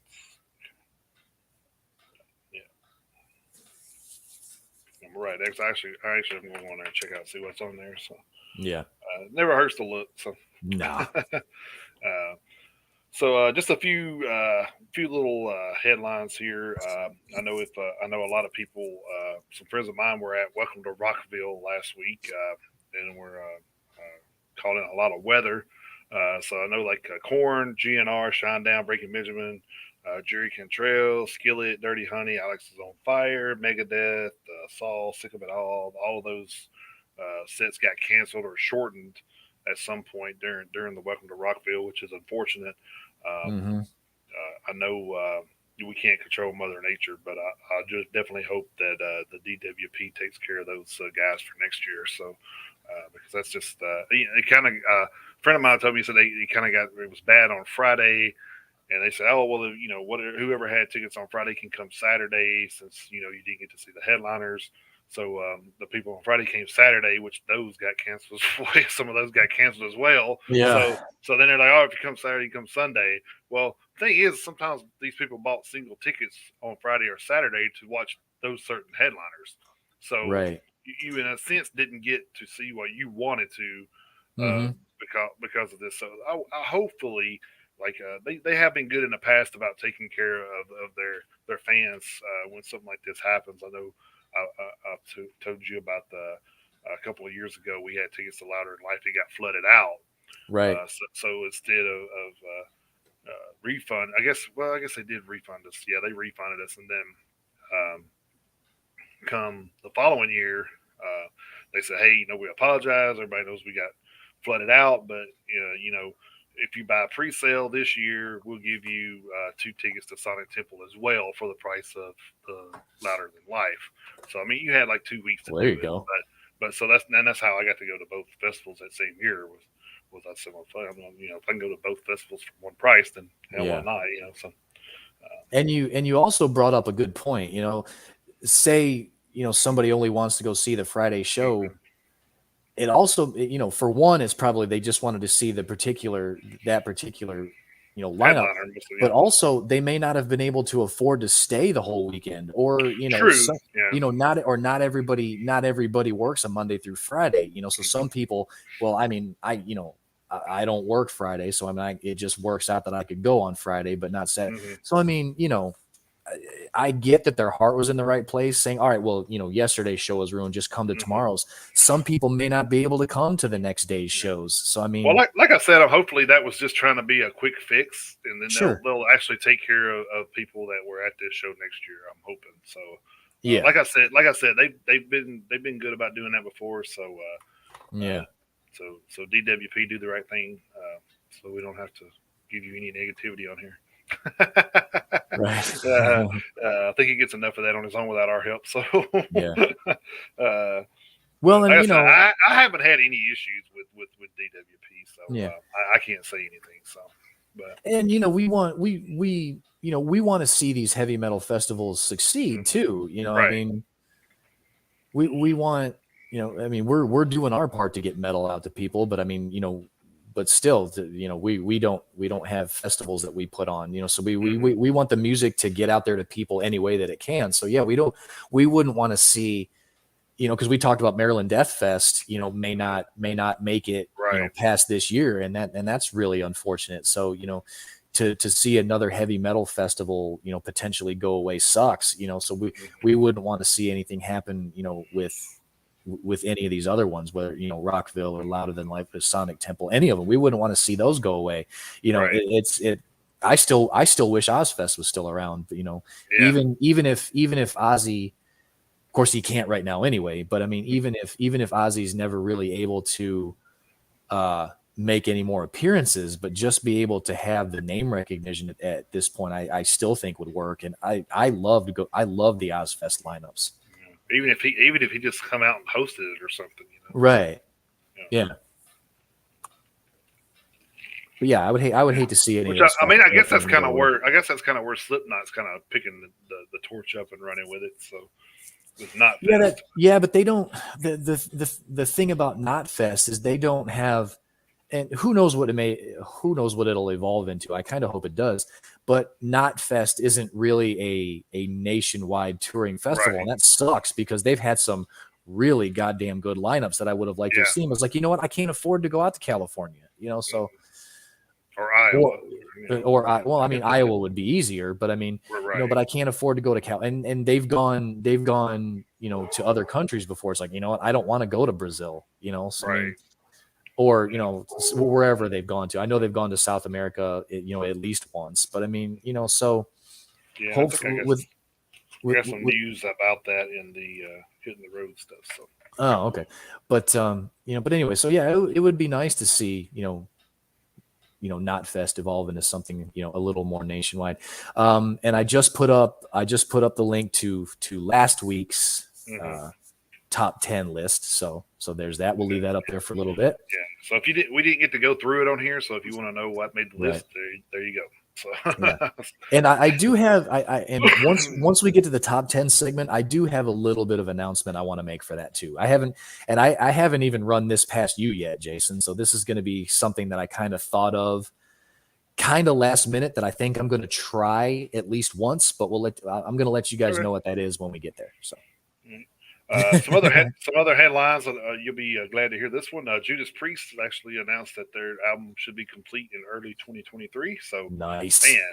So we got Judas Priest, Disturbed, Avenged Sevenfold, and Godsmack already confirmed for an early 2023. So that's already shaping up to be a hell of a damn start. That's for sure. Yeah.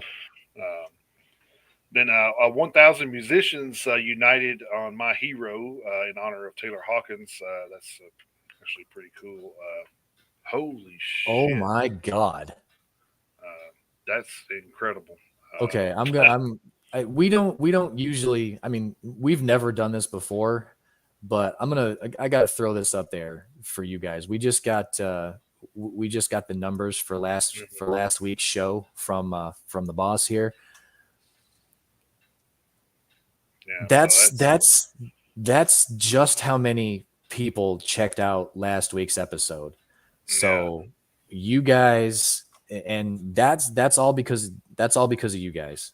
I mean, that is. And we got to put some of that out there for some of that credit goes to Sepsis. Yes, it does. A lot of their following came over and checked us out, and Octavio is back today. We appreciate that. So we appreciate man. This like I said, man. This is just a two guys shooting the shit about metal, and to know that many people actually listen to the show and enjoy that. That's just amazing. It just lets us know that we're not alone, and we're actually pushing in the right direction. So, right. The more we get listens, the longer we get to do this. So, thank you. That's just unreal, man. Yeah, thank you to everybody. Wow. I'm very humbled by that. And me too. Right now. Me too. So thanks to everybody. Thanks to Sepsis and their swarmies. Thanks to all those guys. Yeah. We'll definitely reach out to Sepsis after the show and let them know how well the episode went. And we've said this multiple times on this show. Thank you to the boss. Thanks to Dan for giving us the platform for this. That's bonkers. We usually, honestly, we usually don't keep up with the numbers unless, like we have a guest on, then we'll let the guest know kind of what the reach we got for that week for them to let them know that hey, you'd have the potential of these many people discovering you. So now we have a new potential. Yeah, right. Yes. Never would I be sitting here thinking, hey, we need to shoot for 500,000. God, I know. Jesus. Wow. That's crazy. Holy shit, man. That's great news. He's trying to make somebody cry on the show, man. I know it. I'm not crying. I'm not crying. You're crying. Yeah, right. Got some of my eye, man. Yeah. Anyway, the last one that I had on here, just a little headline here that the Muse replaced the Foo Fighters at the Aftershock Festival. So as we know, the Foo Fighters lost Taylor Hawkins, so they dropped out of a lot of their touring. Rightfully so. So Taylor and Dave were real tight. So I'm sure this is going to take a little bit for Dave to get over and get back get Foo Fighters back on track. I think they'll be back. I just think it's going to be. They will.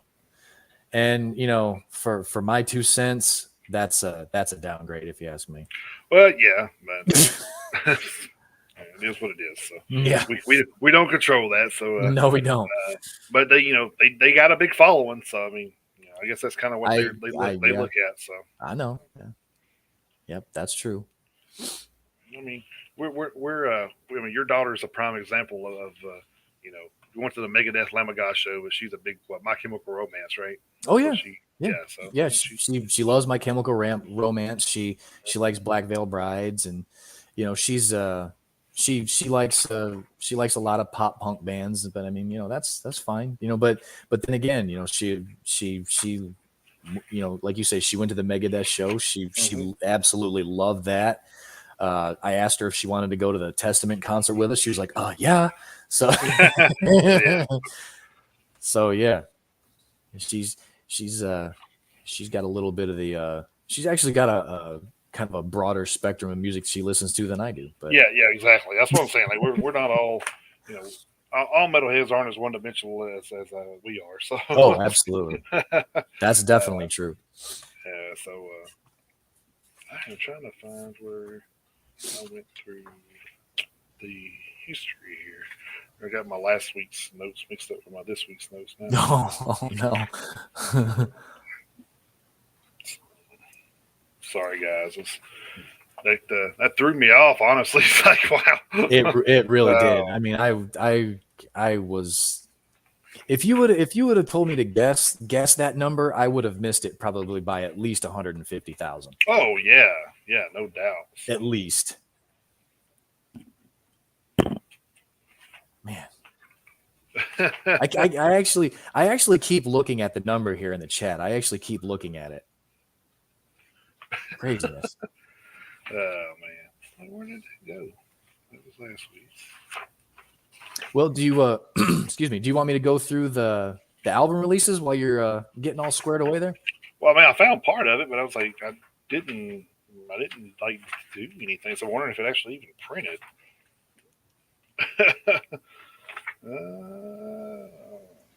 But again, like we talked about last week with Sepsis, this is kind of the quirky charm of doing everything live like we do. You know what I mean? People can kind of sit, and I mean, granted, this isn't how we planned on the show going, but right. You guys sitting here watching the show with us right now, you guys can have a laugh at our expense. So yeah, there you go. Well, and the funny thing is, we laugh at ourselves all the time too. So it's funny. Actually, I probably need to go through this hitting the road. Probably need to do that first. So, yeah, that's a good idea. Yeah. So I'll go through what I got, and then I'll search for my other. Oh, it's right here in front of my face. Well, there you go. Yeah. I didn't even take a shot to the head last night. So, oh man, hitting the road. I got a couple here, and then I'm sure you got 2 weeks worth of there. So I do. I do, but I have 2 weeks worth. But the funny thing is this isn't even close to the longest list I've ever had, which is kind of odd. Really? Yeah, I thought it was going to be a lot longer. Just not a lot of tours going on, I guess. So. Well, hell, we've announced so many already. Yeah. Well, speaking of Ginger, let's see. Bullet for My Valentine announced their 2023 UK tour with Ginger and Atreyu, which I'd love to go to that. I would too. Yeah. So that kicks off on February 27th at Cambridge Corn Exchange and ends up on March 11th at the London Roundhouse. Bullet for My Valentine. Hopefully that means they're going to be here sometime soon. I hope so. Man, I don't know why they haven't. I haven't seen any announcements where they're coming to the States. I'm not Nor have I. sure if it's a issue with them getting over here or what. But it could be. In Flames had that deal, with Megadeth and Hatebreed had to step in. So just never know. Mm-hmm. Then I have Slipknot have announced the UK will host an inaugural international Pulse of the Maggots Festival for developing bands, which is cool. That will be held at the Mill in Birmingham.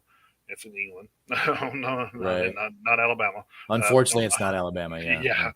On August 10th, the event will headlined by Solosis. They also feature Harriot, which is a band that I did the album review on recently. Mm-hmm. LA bands All Hail the Yeti and Thrown into Exile. Las Vegas' Spirit World, Sweden's Orbit Culture, Birmingham's Own Cauldron, and Sheffield's Rough Justice. So a little bit of every everybody represented there. So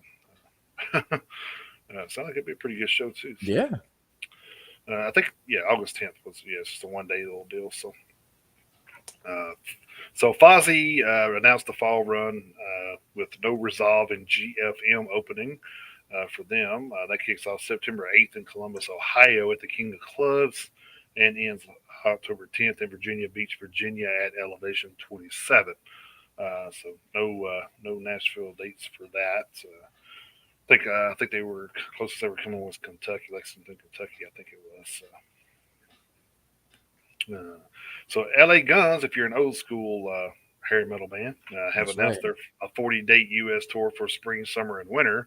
That kicks off on June 1st at Sharky's Banquets and Events in Liverpool, New York, with Faster Pussycat and Tom Kiefer. Then ends on December 31st at Whiskey A Go Go in West Hollywood, California. And they are going to be at Marathon Music Works here in Nashville on July 29th. Yes. So if you want to check the LA Guns and their little tour, actually they're adding dates too along the way. So this is just what they have concreted in. So. And then I got Life of Agony will embark on a West Coast tour in September. Support on select shows will come from All Hail the Yeti. All Hail the Yeti. There you go. Yeah. And then I'm about to check the band out. They didn't come up twice. So I know. September 15th is where that kicks off at the Dip in Redding, California. And that ends up at September 24th at Whiskey A Go Go in West Hollywood, California. So Whiskey A Go Go is still a popular venue. So. I know. I would like to go. I would like to go see a show at that venue just one time. Yeah, just for the vintage point. Because I mean, that place is literally a who's who of heavy metal bands that have come through that place. I don't think there's a heavy metal band that hasn't at least played there at least once. Just insane. Stone Temple Pilots have pulled out of the last 5 shows of their U.S. tour with Hailstorm and Blackstone Cherry after a member of their touring party tested positive for COVID. Earlier on Tuesday, the 24th, Stone Temple Pilots issued the following statement via social media. During routine COVID-19 testing, we have discovered that a member of our touring party had tested positive. Out of an abundance of caution, we must regretfully cancel the remaining shows on our tour with Hailstorm. The 5 dates are Evansville, Tulsa, Deadwood, Moorhead, and Missoula. Hailstorm and Blackstone Cherry will still be performing as scheduled on those dates. So if you went to those just trying to see Stone Temple Pilots, you will have to settle just for Hailstorm and Blackstone Cherry. So unless they add a local opener or something, maybe they could do that. I guess.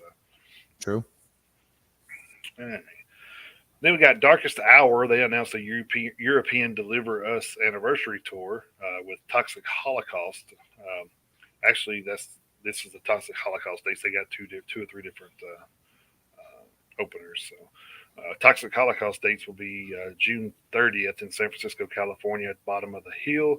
And that will end July the 5th in Denver, Colorado at the Marquis Theater. Excuse me. Then they got one date with Zayo and Cobra Czar. That would be 7/7 at St. Paul, Minnesota at the Turf Club. And then they have some dates with Zayo and Bloodlet. That kicks off July 8th in Chicago at Reggie's and then ends on July 16th, so just a week or so there, in Washington, D.C. at the Black Cat. Then they have a European tour announcement that kicks off August the 7th in Munchen, Germany at Backstage. And then that ends at August the 20th in Trier, Germany at the Summer Blast Fest. So that was all that I had for still that wasn't bad though. For hitting the road there. So I try to help you out a little bit because I knew it was going to be. I figured it would be a little bit deep with 2 weeks. So yeah. All right. Well, my contribution to the hitting the road segment here, for the 14th through the 27th, we'll start out as usual with the PRP.com. We have Bring Me the Horizon, Knocked Loose, Grandson, and Sick Brain going out on tour starting September 22nd at the Louder Than Life Festival in Louisville, Kentucky, and finishing October 29th at the When We Were Young Festival in Las Vegas, Nevada. they do have a date in Nashville on September 28th at the venerable old Nashville Municipal Auditorium. So, which I hadn't been there in forever. So, then we have Sunny Day Real Estate, their reunion tour with the Appleseed cast, starting September 13th at Liberty Hall in Lawrence, Kansas, finishing December 18th at the Moore Theater in Seattle, Washington. No Nashville date for that tour. Then we have Papa Roach, Falling in Reverse, Hollywood Undead, and Bad Wolves going out on tour starting July 27th at Bold Point Pavilion in East Providence, Rhode Island, and finishing at Nashville Municipal Auditorium on August 31st. Then we have Ghost, Mastodon, and Spirit Box going out on tour starting August 26th at the Pachanga Arena San Diego in San Diego, California, and finishing on September 23rd at the Resch Center in Green Bay, Wisconsin. Mastodon will not be at that show, but Carcass will be. No Nashville date for that tour. Then we have CU Space Cowboy, Foreign Hands, and Omerta starting. They got about a week and a half run in July, starting July 1st at the Litter Box in Elizabeth, New Jersey, and rounding out on July 10th at This Is Hardcore Fest, which Omerta will not be attending. No Nashville date there. Alice in Chains, Breaking Benjamin, and Bush have added 2 dates to their tour. Those dates are September 23rd at the Soaring Eagle Casino and Resort in Mount Pleasant, Michigan. That's going to be Alice in Chains and Bush only. Breaking Benjamin will not be at that show. And then the other new date is October 7th, 2022 at PNC Park Arts Center in Holmdel, New Jersey. So that tour is expanded by a couple of dates. Then Deftones have announced an intimate live show at the O2 Forum Kentish Town in London on June 13th featuring Grandson. That's a one-off show. Then we have Boris. I'm not exactly sure who this is, to be completely honest with you, but we have Boris going out on tour. He or they, I'm not even 100% sure if it's an actual band or if it's a solo act, to be completely honest with you. But Boris will be at the Crescent Ballroom in Phoenix on August 19th, featuring The Body. And then we'll have a 2-day run at Psycho Las Vegas in Las Vegas, Nevada. Then they will be with Nothing starting August 22nd at Sister in Albuquerque, New Mexico, finishing September 24th at the House of Vans in Mexico City, Mexico. And they or he will not be coming to Nashville. It says they are a Japanese experimental band. So. Okay, so it is a they. Okay, all right, so it's they. I guess I should have done that. I guess if it's the same one. Okay. I guess I should have done my homework. I didn't do that. That's my fault. Then we have Devil Master with Holder appearing on select dates, so that apparently they will not be on every date of the tour. Starting July 8th at Necrofest in Brooklyn, New York, finishing July 23rd at Songbird in Washington, D.C. They will be in Nashville on July 18th at Dark Matter. Then Soilwork is going on a 5 or 6 day Australian tour, starting November 1st at Magnet House in Perth, finishing November 5th at the Zoo in Brisbane. Then we have 18 Visions going on a 20th anniversary tour for their album Vanity. They will be going out with CU Space Cowboy, Wrist Meat Razor, and Chamber to start off the tour, which starts July 21st at Reggie's in Chicago. And that leg ends July 31st at Mohawk Place. Then they will be with End and Wrist Meat Razor. That leg starts August 11th at Blind Tiger and finishes. I didn't get the city for that venue. My fault. And then finishes the tour finishes completely August 21st at 1720 in Los Angeles. They will not be coming to Nashville with either one of those lineups. Then we have the Menzingers, Touche Amore, and Screaming Eagles going out starting November 5th at House of Independence in Asbury Park, New Jersey, finishing December 10th at the Great American Music Hall in San Francisco. No Nashville date for that tour. We have Sumac, Big Brave, and Tashi Dorji going out on tour in August, starting August 8th at Lincoln Hall in Chicago. Finishing August 21st at Ace of Cups in Columbus, Ohio. They will be at Dark Matter in Nashville on August 20th. We have Comeback Kid, Misery Signals, and End going out on tour in July, starting July 5th at Turf Club in St. Paul, Minnesota, finishing at Middle East Downstairs in Boston, Massachusetts on July 12th. No Nashville date for that tour. Red Fang is going on a European and summer tour. Those plans will start on June 10th at Download Festival in Donington and will finish up on July 4th at Loftus in Vilnius, Lithuania. Then As I Lay Dying is going on a August European tour starting August 4th at Pool Bar Festival in Feldkirch, Austria, finishing on August 20th at Summer Blast Fest in Trier, Germany. With a lot of filled-in musicians. That's right. Yeah, exactly. Then we have Thrice, Coheed and Cambria, and Touche Amore. That band is going to be busy. Going on a European and UK tour starting October 14th at the O2 Academy in Bristol, UK, finishing October 30th at Carlsberg Victoria in Cologne, Germany. We have 96 Bitter Beings and Howling Giant, who will actually not be on the first 3 dates of this tour, starting July 21st at Dante's in Portland, Oregon, ending August 21st at the aforementioned Whiskey A Go-Go in West Hollywood, Florida. That tour will not be coming to Nashville.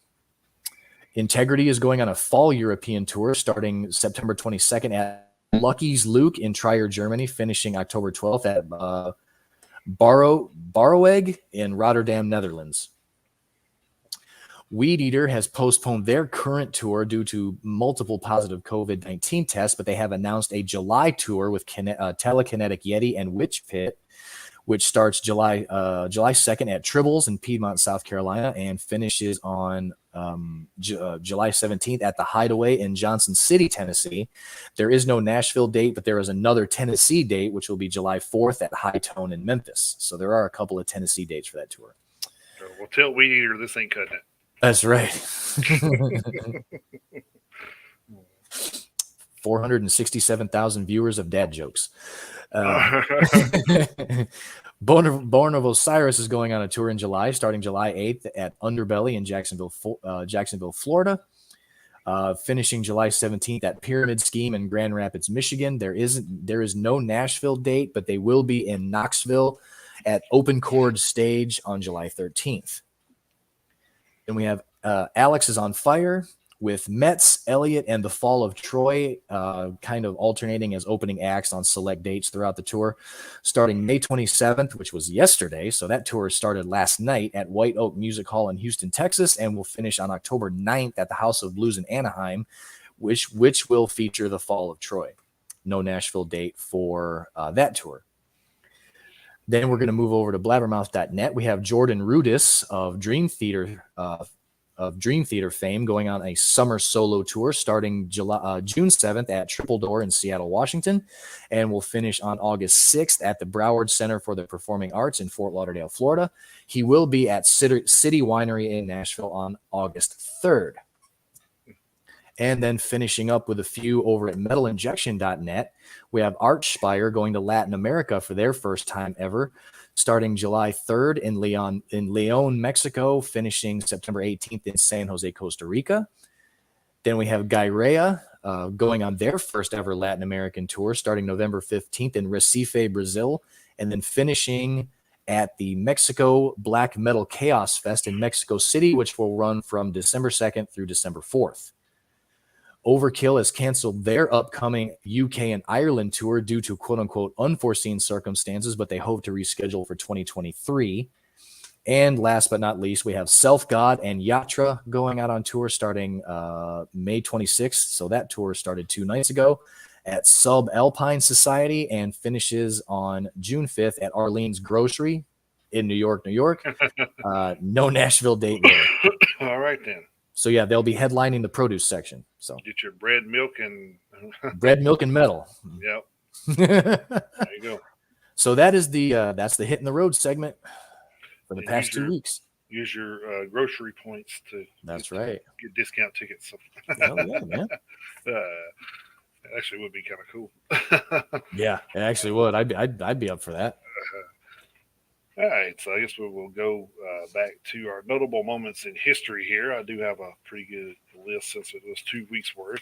Right. And then my website had been down, so now that they've recouped, I guess. And, Nice. Everything's back up and running. So I was kind of worried about that. Like for 2 weeks, it was down. I'm just like, what are they doing? So right.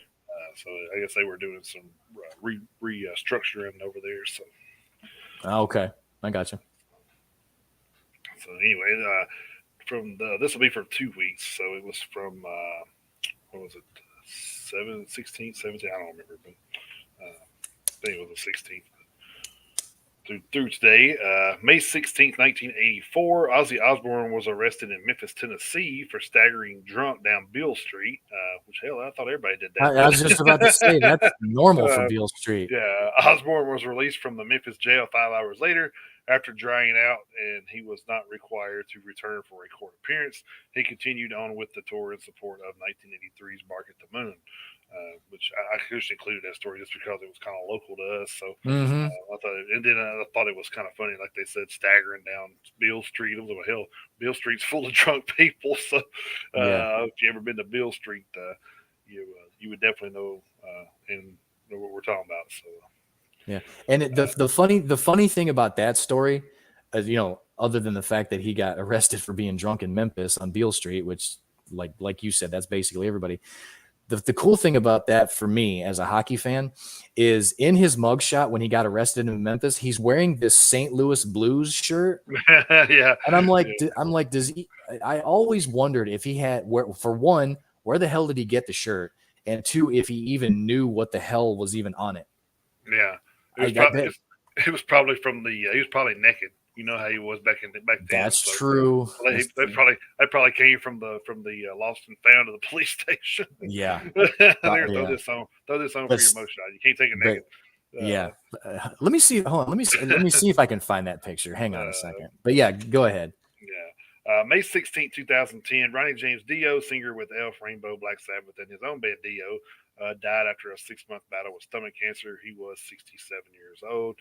Dio's career began in 1957 with the Vegas Kings, which later changed to Ronnie and the Rumblers, then Ronnie and the Redcaps. Then in 1961, Ronnie Dio and the Prophets. In 1967, Dio and the Prophets guitarist Nick Pantus formed the Electric Elves, which shortened it to Elf. The band's success eventually landed them opening a slot for Deep Purple, which exposed Dio's voice to Deep Purple's guitarist Richie Blackmore, who later recruited Dio and other members of Elf for his new band Rainbow. There's a picture. There's a picture from Ozzy. Yeah. The Shelby County Justice Complex in Memphis, Tennessee. Wow. That's hilarious. Yeah. Give me the give me that jersey with the bird on it. Yeah. Yeah. He's kind of and he's got this look on his face like, I've been through this before. It's fine. Yeah. I mean, I was meaning that as a joke, by the way, because that would be something he would with say. The bird. I know. Yeah. That's a musical note, Ozzy. Ozzy, are you sure? Right. Yeah. Oh wow. All right, May 18th, 2017, American musician, singer, songwriter Chris Cornell died suddenly in Detroit after performing at a show with Soundgarden. Cornell was known for his role as one of the architects for 90s grunge movement and for his near 4-octave vocal range as well as his powerful vocal belting technique. He released 4 solo studio albums as well as working with Audio Slave and Temple of the Dog. So I didn't realize it had already been 5 years already. Well, that's crazy. Yeah. May 20th, 2006, Heavy Metal Monsters Lordi became Finland's first ever Eurovision Song Contest winners after their song Hard Rock Hallelujah won in Athens. The band won the Eurovision public vote after singing their heavy rock anthem dressed in horror costumes. It's actually a good song. It is a great cover of that song. So, Lordi's a pretty underrated band in my opinion. But, and of course, it's always awesome when heavy metal wins a contest like that. Right? Yeah. And then and that is a huge contest over there. It is. Yeah, it's a huge contest. Yeah, and the American Idol ain't got shit on that. No, it does not. May 21st, 2015, Black Sabbath received a Lifetime Achievement Prize at the Ivor Novella Songwriting Awards. Guitarist Tony Iommi picked up the trophy, confirming the heavy metal band would embark on their final tour the following year in 2016. May 21st, 2016, Nick Menza, former drummer with heavy metal band Megadeth, died after suffering a massive heart attack on stage while performing with his band Ohm in Los Angeles. Man, that's crazy. Have a heart attack right on stage while you're playing. Mm-hmm.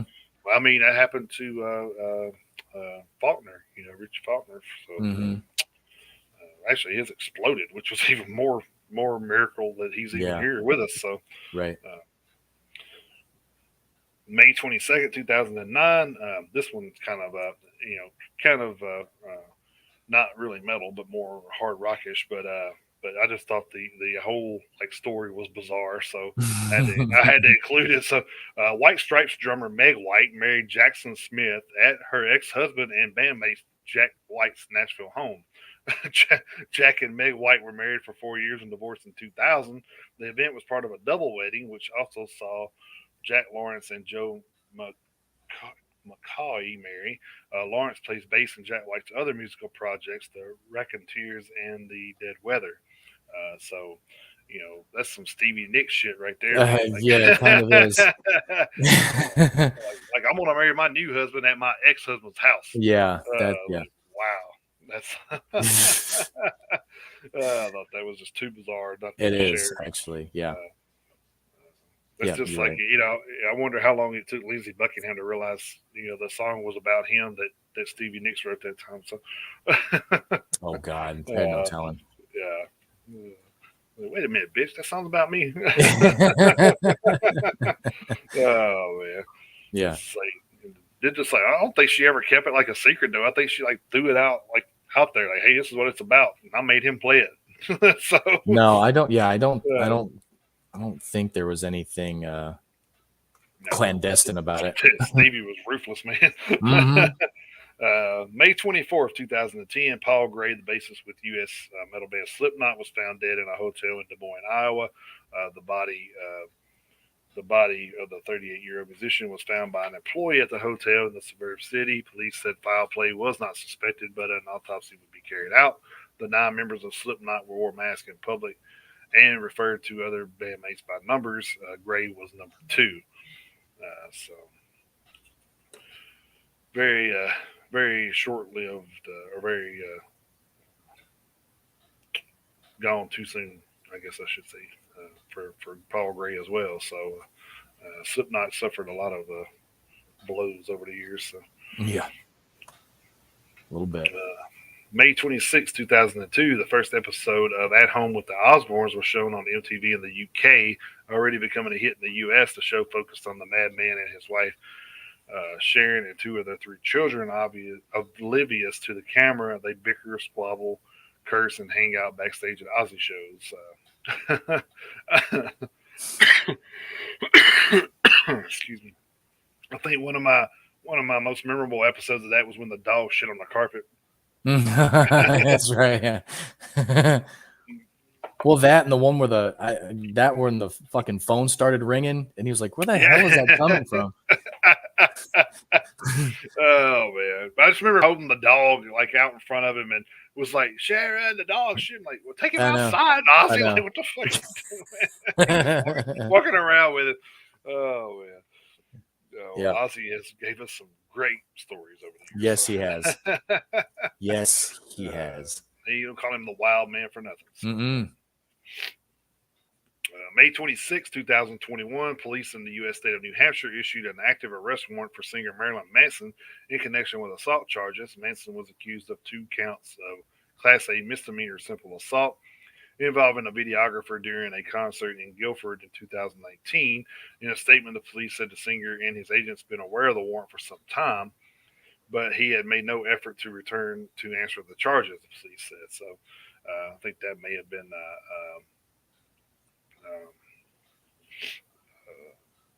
ill advised. I think I may have got him more in trouble and spotlighted because he didn't go back to answer for it. So, but I did see some up. The reason I brought that up is it's still kind of an ongoing thing. So I did see where there was an update where some of the stuff did get dismissed on him. So yeah, he did have one lawsuit against him dropped the other day. Yeah, so but I mean, it's just one of many. right, So I mean, one of many. Yeah, so he's far from out of the woods. Yeah, he's still deep in the weeds with it. So oh yeah. And and Octavio, we'll get to your question in just a second. Yeah. This is my last one, then we'll get to that question. So, May 27, 2010, dozens of AC/DC fans needed medical treatment after complaining of burning eyes during the concert on the runway of Wales Airport, Wales, Austria, not Australia. See, I knew that would come back around. Yeah. Like I said, this stuff just comes out and like we never planned it. It's just so funny. Around 150 fans had to be treated. Doctors found that the fans showed allergic reaction to the bark mulch spread at the venue, the runway of Wales Airport, to avoid the soil getting too muddy after hours of massive rainfall. So that's crazy. So you would think that people would be injured for different reasons at an AC/DC concert, but yeah, no shit. Octavius questions: what do you think about the influence of the band's attitude toward their fans, or does it only matter about their music? No, I think actually the fan relationship means a lot, especially nowadays. Yeah. I think it means more now than it used to. Yes. But yeah, because I guess with social media and everything being like a big thing now, you really don't want that negativity as an artist from a fan. So because it gets out a lot faster now. So. Oh yeah, yeah. And the funny thing is like what you were just talking about. It like negative news can get out on a much smaller scale now. Like if one fan sees like they're like a member from their favorite band out somewhere and they just have a bad interaction, then that shit gets out there like right then. Like, oh, I saw such and such at Starbucks, just for hypotheticals, and he wasn't real thrilled that I came up and started talking to him. Because we've talked about it before. These guys are human just like everybody else, and even though they're famous, they don't want to constantly be bombarded by people. They just want to be able to go out and get a coffee or go out and walk the dog or whatever the fuck, and not constantly have people in their face. There's been a time or two where I've been lucky enough to see famous people out in public. I actually got to briefly talk to John Moyer, who's the bass player for Disturbed. I actually saw him at the Nashville airport one day. I walked over and I shook his hand and I said, I'm a huge fan and, I really enjoy your work. And that was basically the extent of it. I didn't ask him for a picture. I didn't ask for an autograph. I kept it low key because he was kind of sitting he was sitting at one of the gates off to the side, but I saw him and he saw me and we kind of acknowledged, each other. And I walked over, like I said, I kept it real brief and I just walked on, so, but so yeah, I personally, and I know Jason's the same way. We can keep it, within the realm of reality. He actually got to talk to the lead singer of Death Angel back at the beginning of May, at the end of the Guns N' Roses. Yeah, you are right, man. That's Octavio. That's probably the epitome of what you were talking about. But yeah, Jason got to talk to the lead singer of Death Angel after the show, and he was just a real cool guy. Yeah. But yeah, they're not always going to have that attitude, So, but I think my thing is the difference is what you're saying though is that we were at a show, like we were at a Death Angel show. So I mean, they're it's kind of an expectation. Like if you're going to wander out to the bar, you're going to get stopped by people. I mean, you're at your show. So I mean, that's a lot different than hey, you might have taken a break from your family's dinner to take a picture with me real quick. That's a little bit much. Like I actually I've heard of people talking about. I remember one time a buddy of mine was like, I seen Greg the Hammer Valentine out eating with his wife or whatever, and I thought, man, I'm gonna go up and talk to him. But then I noticed they were arguing, so I just turned around and went back to my seat. So, right. Yeah. But I mean, it's like that. To me, I would just be like, oh, hey, look, there's so and so, but I wouldn't bother them in that kind of setting because that's not Yeah. really appropriate, Yeah. it's So different. so so it's kind of weird. I think it becomes a delicate balance because I mean these guys, I mean they know that they've got fans and they know that they're going to run into fans. But at the same time, people have to realize that if they have a bad interaction with somebody famous, they could potentially be part of the problem. I mean, because some of these people get really goddamn pushy. Right. So I mean that's why these guys have to have security because I mean, Right. Yeah. you know, someone's some of these guys, I mean they have like really long days and really long nights. They're out on tour, they're away from home for months at a time, and then there's just some days where they just don't feel good. And What's the song? Five Finger Death Punch, Champagne. Champagne, yeah. Pretty much covers all that. Hmm. Uh, Yeah, I mean, I riding on the even bus, flying on the planes. yeah, I mean, it's not that they're not grateful Right. and appreciative, but at the same time, it's like, dude, they're humans just like everybody else, and they're gonna have bad days, you Mhm. know. But Well, I mean, and it's just like if you hear these stories, like, oh well, I met so and so, he was a douche, and I'm just like, well, I bet that guy was great. I don't know what you're talking about, but I right, mean, he probably yeah, just had that moment where, hmm and I've seen videos where people would stop, actors or musicians or whatever, and going about their day and be like, oh hey, can you take a video or whatever. And usually they're like, yeah, okay, because they know if they say anything different, then it's going to be all over social media anyway. So you hmm might as well just go ahead and take the picture and move on with your day. but you But can but you can also see the reluctance in their face because you they can, know yeah, you because they can know because because of what you just said, and also because depending on where they are, one person turns into 10, turns into 100, turns into like I'm standing here for a fucking hour taking pictures with people and I got shit to do. So so it I could see how it can kind of snowball on them. But yeah, people, the fans got to realize that they're humans just like everybody. there's got to be an appropriate approach. Hmm. Don't the thing is, it's like you have all these opportunities to be what they say asses to elbows with these guys like on cruise ships and Hmm. airplanes and stuff like that. So I mean, there's opportunities where you can actually conversate with them. So man, like I said, you just got to pick your spots, I guess. Yeah, you do. You More or less. definitely do have to pick your spots. But yeah, Octavio, that was a great question. Thank you. Yeah, yeah. And It's a then great question. I actually And wrote yeah, down and this other band that he just mentioned too. So I want to Yeah, check them out. Entheos, yeah. Yeah, but yeah, we're fans of Cephas too, Octavio. Yep. Yeah, And yeah. yeah. And I bet William is very good with his fans. I bet they all are actually. Hmm.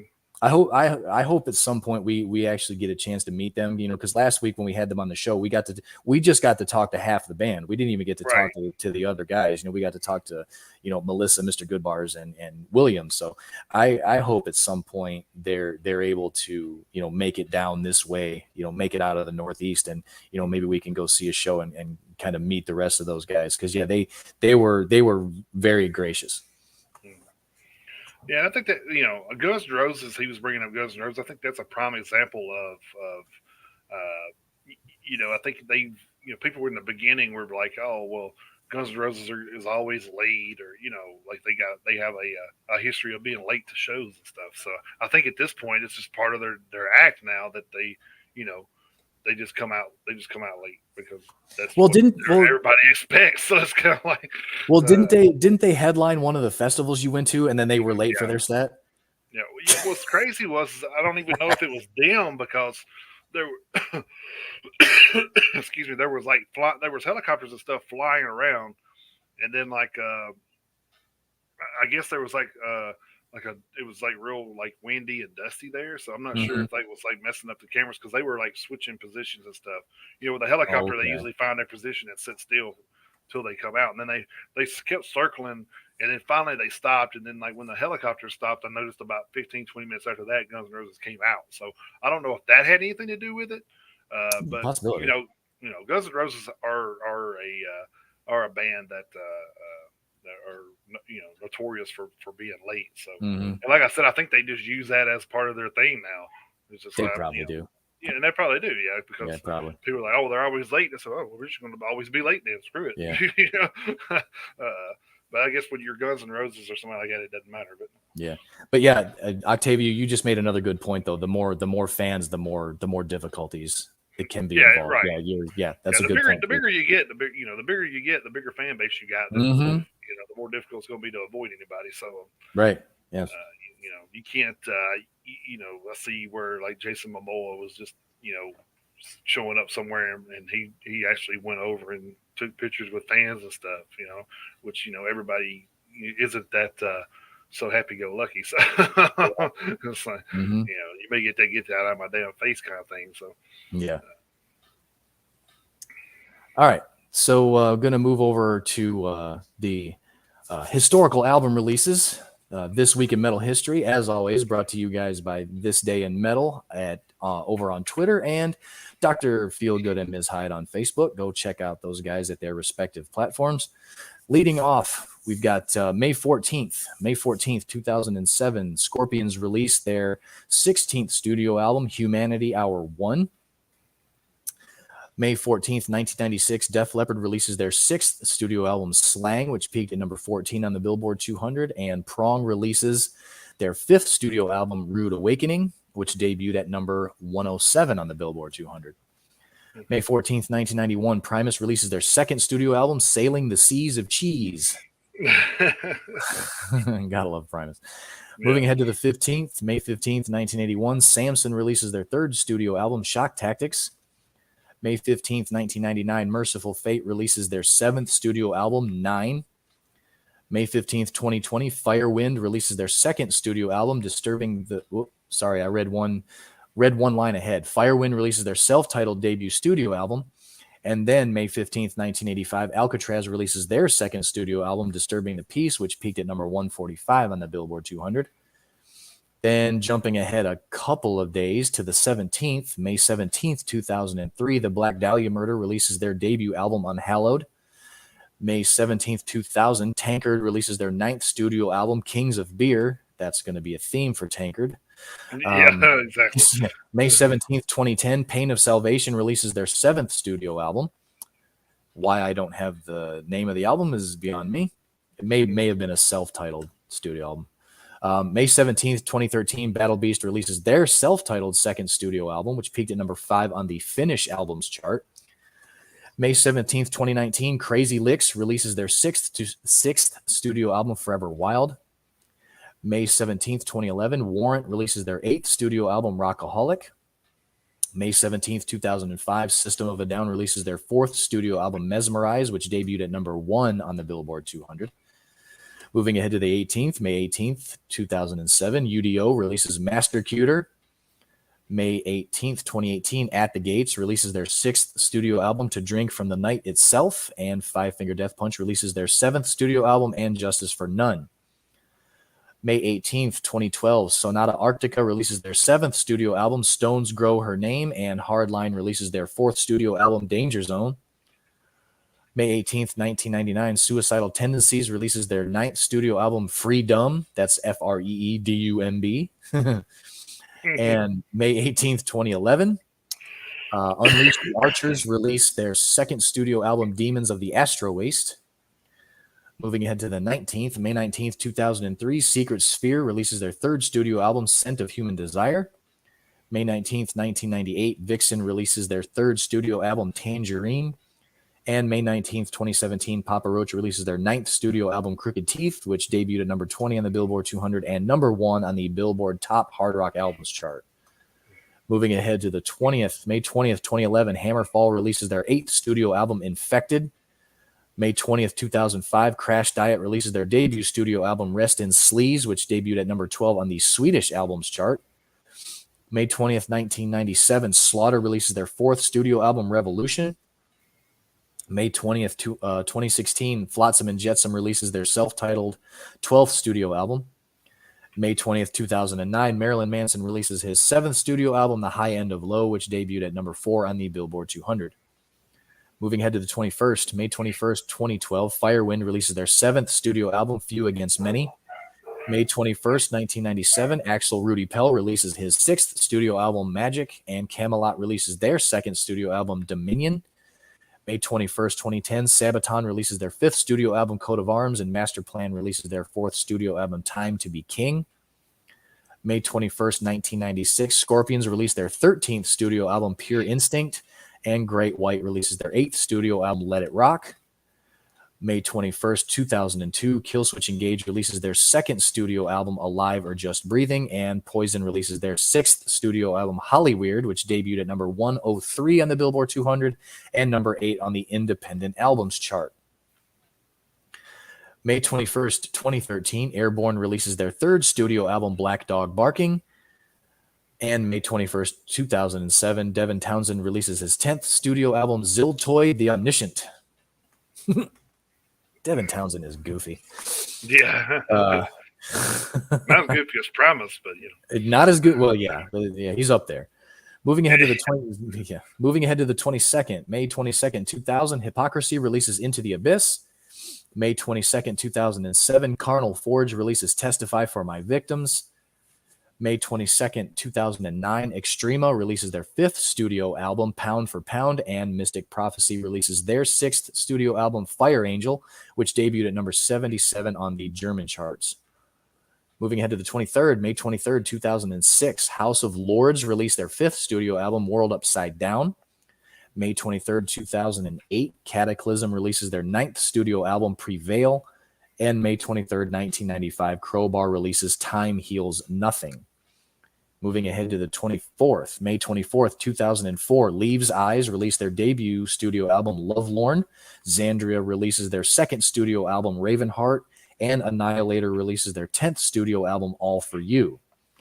May 24th, 2013, UDO releases their 14th studio album, Steelhammer. And May 24th, 1988, Freely's Comment releases their 2nd studio album, Second Coming. Moving ahead to the 25th, May 25th, 2007, Xandria releases their 4th studio album, Salome, the 7th Veil, which peaked at number 49 on the German charts. May 25th, 1998, Doro releases her 6th studio album, Love Me in Black, which peaked at number 38 on the German charts. May 25th, 1994, Talisman releases their 3rd studio album, Humanimal Part 1. May 25th, 2010. May 25th, 2010, Soulfly releases their 7th studio album, Omen. May 25th, 2009, Devin Townsend Project releases their debut studio album, Key, which debuted at number 69 on the Billboard Top Heat Seekers chart. Moving ahead to the 26th, May 26, 2006, Luca Turilli releases their 3rd studio album, The Infinite Wonders of Creation. Tankard releases their 12th studio album, Beauty and the Beer. Like I said, that was going to be a theme. And Bonfire releases their 10th studio album, Double X. I got one more. May 26, 2017, Ailstorm releases their 5th studio album, No Grave But the Sea, and Dream Evil releases their 6th studio album, 6. Fitting. Then moving ahead to the 27th, May 27, 2016, Lacuna Coil releases their 8th studio album, Delirium. May 27, 2009, Ailstorm releases their 2nd studio album, Black Sails at Midnight. May 27th, 2001, After Forever releases their 2nd studio album, Decipher. And last but not least for this list, May 27th, 2014, Marty Friedman releases his 13th studio album, Inferno. So those are the historical releases for May 14th through May 27th. Tobio brought up Exandria. They actually had a new single out this month too. So it's, so it's kind of I guess May is their month. I guess so. Mm-hmm. Yeah, we've been doing this, obviously since the show started, and we have noticed a pattern with certain bands. We first picked up on like Accept, and they really like the month of January, and there are other bands that have picked certain months to release a lot of their stuff, whether it's like there are bands who like a certain month and a certain day, which is weird. So, but yeah, there are bands that have patterns. It's crazy. All right. I guess we can jump into our top 10 list for this week. the top 10 topic was tools, not the band Tool, but Tool. Yeah. They may show up on here. Who knows? But Is that a spoiler alert? well, no, not for me. I just they may. Okay. But so we this kind of could be a broad range. Yes, it can. So and I definitely tried to broaden it as far as I could, but yeah, me too. But anyway, I have a list and I have two extras. So cool.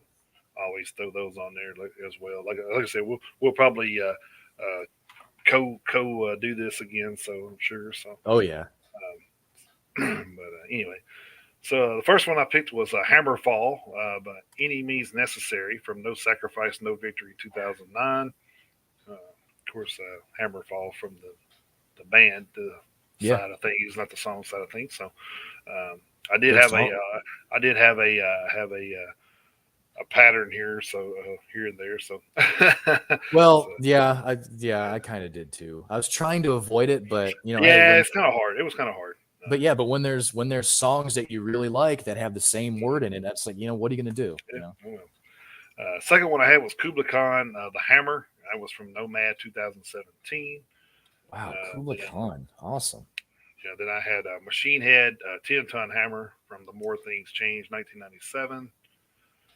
Then I took Children of Bottom, Shovel Knockout from Relentless Reckless Forever 2011. Nice. Shovel being a garden tool. So right. Then I took Exodus, Shovel Headed Kill Machine from the same album name in 2005. Yes.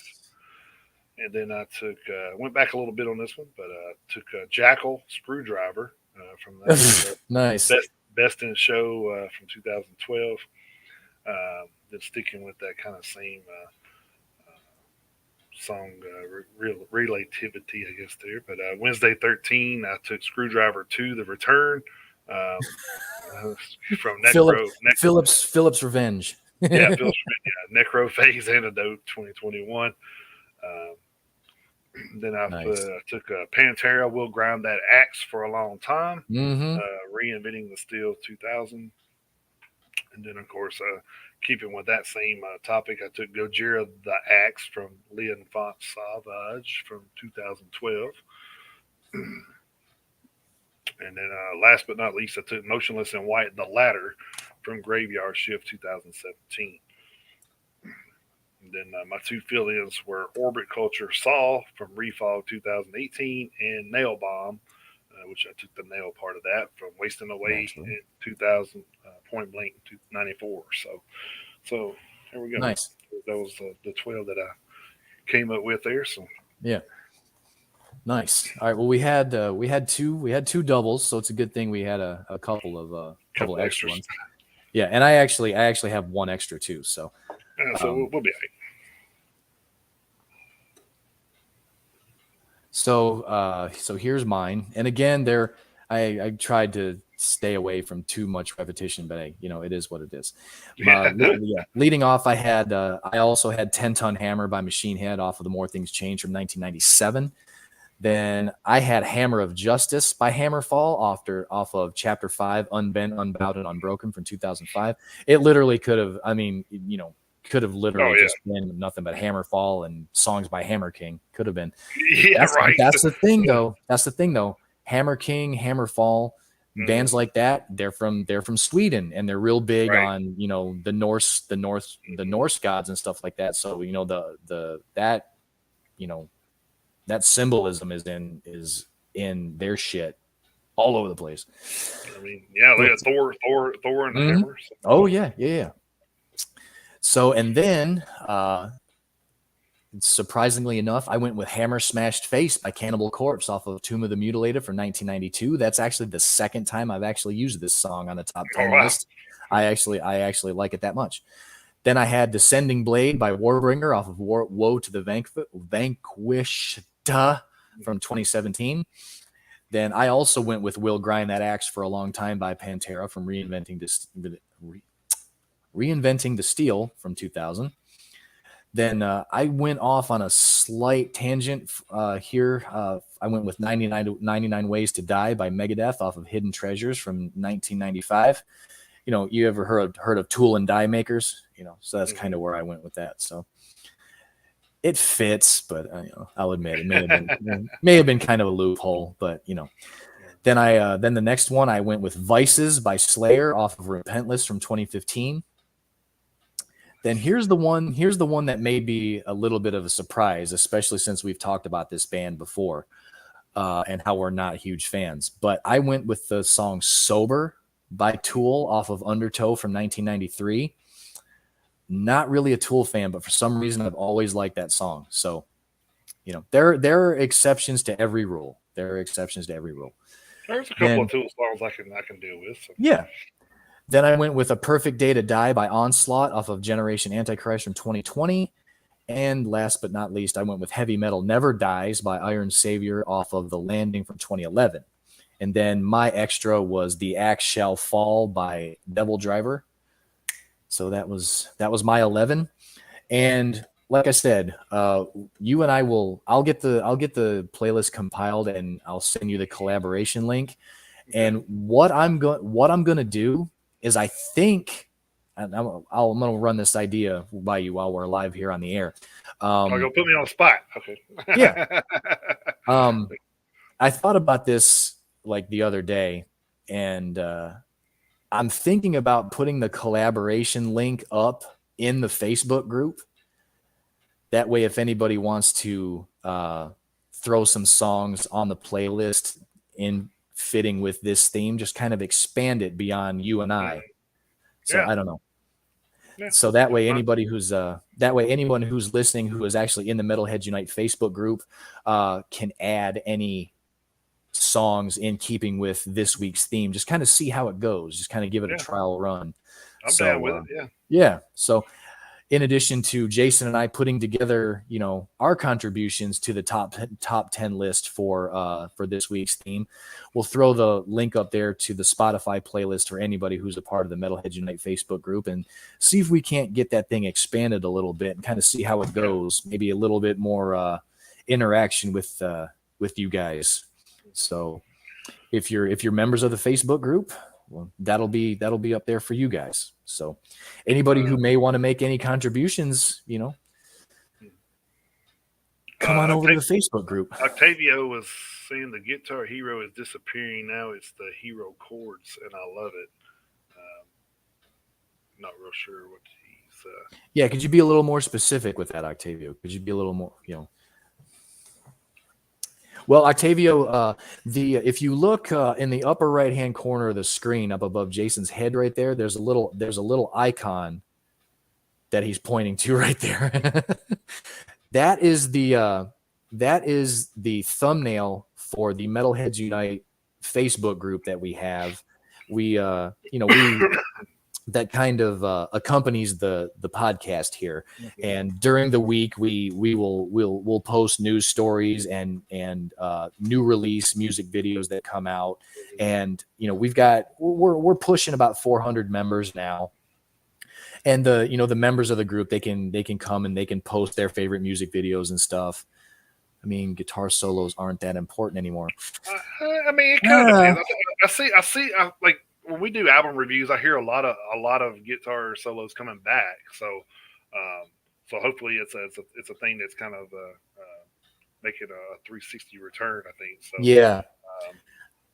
I think I get what you're saying. I think there was a period of time where, like Jason said, I think they kind of either went away or to even to your point, Octavio, I don't think they weren't really a focus, but I do think, like, again, like to echo what Jason just said, I think that trend is coming back to where there has been a little bit more focus on the guitar solo itself, which for me, I love it. So I love a good guitar solo, and I hope they do. Excuse me. I hope they do make a comeback. Yeah, and I don't know if you remember, like I did an album review a while back where that whole album was instrumental. Remember that? Yeah, which was crazy. I mean, it was great, but I was just like, wow, I kept waiting to hear something and never never heard a vocal. I'm just like, oh well. Well, Everything has has already already been done. I mean, I think to a certain extent, maybe. But there's always a different key and always there's like a different tempo that stuff could be played. So I think an argument could be made that maybe every riff has been written. I don't know. You could I think probably make that I argument, think but I think what was that? I can't remember the band or whatever we did that story on where they said, hey, we want to do something a little different. It sounded a little different, and the whoever was producing it grabbed their guitar and untuned it and said, here, play it now. yeah, And so it's kind of like it yeah, didn't come out with a whole different sound because it's true. it wasn't properly tuned. And I think that's kind of what you see a lot of times when you'll have guys swapping guitars in and out is because they're tuned a certain way Hmm. for the song or album or what they recorded. Yeah, So yeah, so I think that's a big thing. But yeah, I think it's kind of I think you're at the point where music's been around so long that it's hard not to duplicate something. I mean, yeah. even if it's just a little piece of a note or whatever. But yeah, I think it's been around long enough now to where it's kind of hard to not duplicate anything. But Right. Yeah, I think I don't know. I don't know if you'll really ever hear a completely original guitar riff. It would be tough. And I mean, even during no, 6 or 8.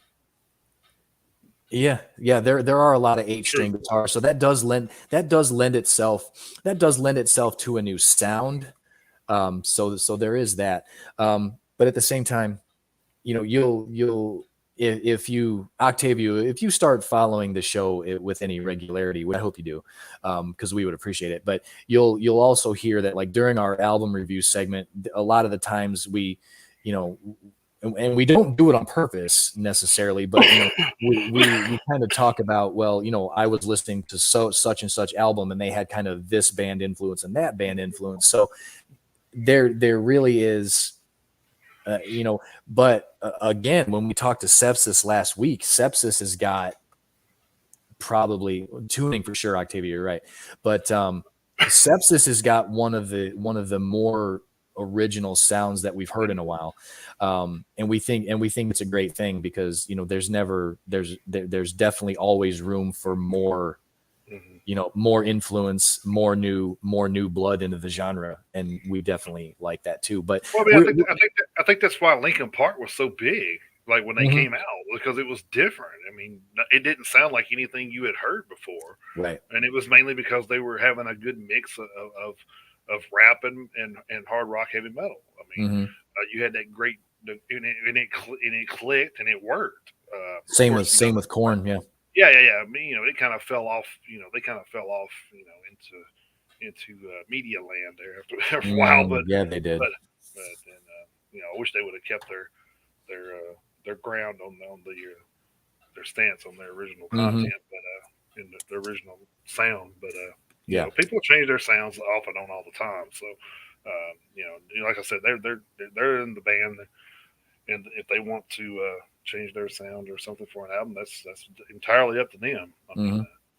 it's it either creates new fans or it pisses off your old ones. So Yeah, it can go either way.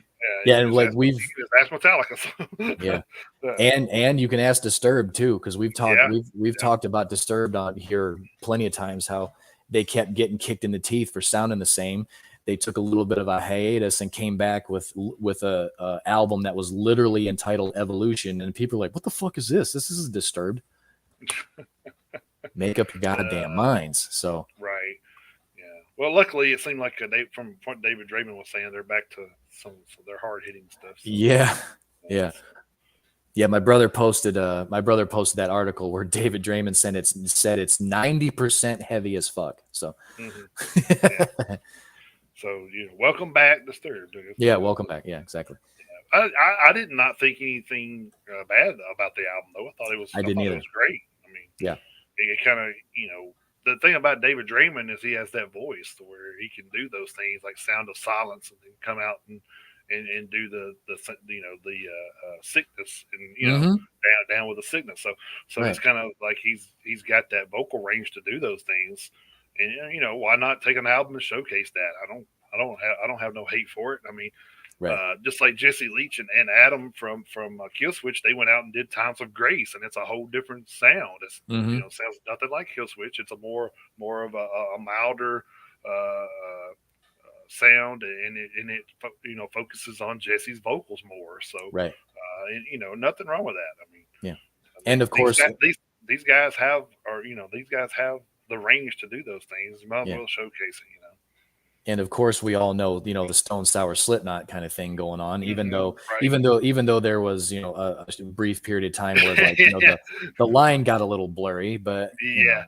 Yeah. Stone Sour had like Get Inside and all that came out. And I'm Mhm. like, sounds more Slipknotish, Yeah. So, But yeah, you're right. You're right, Octavio. Korn did have a unique sound, and they're basically they're more or less credited with creating the new metal movement too. right. So again, great point. Killswitch is kind of the Godfathers for metalcore. So I mean, Yep. it's whether Jesse doesn't really like that or not, but Yeah, apparently he does not. Yeah. yeah. But I mean, you get stuck with those titles and stuff. Hmm. Even if you may not have been the first one to come up with it, you were the first one that sounded like that and got big with it. So Right. you tend to get stuck with the inventions, I guess. Hmm. But all right, I guess we will dig into some album reviews this week. Yes, we Actually, will. I got through two myself, so not a bad. We actually wasn't a lot to choose from this week as I thought it would be, but No, there were the list was a little bit on the heavier side as far as like re-releases go. So that mhm. kind of Yeah, skewed. unless we can find like I got to look at another source because I I still may feel like start doing the same thing. because with Cage Fight and Extinction AD and a lot of Hmm. these bands that we just came across that had albums earlier in the year that was not on any of the list just kind of pisses me off. It's like and like those were great albums too. I'm just like, how in the hell did they miss these? Oh my god! Yeah. Um, but Well, Confess is one of the other ones. Yeah. yeah, and see that's the funny thing is I've actually started I have taken all of my eggs out of the Loudwire basket too, and I've actually started looking at the PRP.com too. They've got a weekly release list too. So Do I've they? Okay, actually cool. I've started expanding, my search parameters Mm-hmm. too, because again, and I mean even sepsis wasn't listed on some of these lists either, Mm-hmm. which is still kind of strange, but yeah. So, but again, like during it hasn't really happened so much this year, but if you remember, we had some bands show up on Loudwire's list last year that were like, what the fuck are they doing on this list? Right. Yeah, it's happened Completely. a couple times this year too. So Yeah, but they've actually gotten better about that. But yeah, mhm. they're still missing out on a lot. Yeah, a lot of great stuff too. That's Hmm. what's horrible is like you're supposed to be a source of heavy metal news, and Yeah. you're not putting it all out there. So, Of course, if William is listening to the show right now, he's probably flipping a table with us. He's flipping tables over with us talking about Loudwire. So yeah. Well, unfortunately, that's way of the world. So. yeah. All right. The first one I dug into was the Black Lung. They had well, it's not the Black Lung, it's just Black Lung, but Hmm. album release called Dark Waves. They are a psychedelic doom metal rock band from Baltimore, Maryland, formed in 2014. Their current members are Charles Brace on bass, Dave Fullerton on guitars, Elias Mays Skutzman on drums, and Dave Cavalier on guitars and vocals. This is the band's fourth full length album, 8 songs, 40 minutes, 53 seconds. So this is, I don't know why, this just came like, this is the first thing I thought of. As soon as I started hearing like the first two songs, I said, dude, this is really really weird because it honestly sounded just like this. It honestly sounded just like a heavier Black Keys, which, Hmm. yeah. So I mean, it had like the same little. I don't know. It was just something about the musical part of it that reminded me of the Black Keys, but it was heavier, of course. But still, it wasn't Well, a. that's not hard to do. Well, that's, that is true. That is true. But I mean, that's the only way I could describe it to make it even. I don't know. That's just basically like the only thing that came to me while I was listening to it. But I mean, it's more like I said, it's more of a rock album maybe than hard rock or metal. So it was definitely maybe I don't know.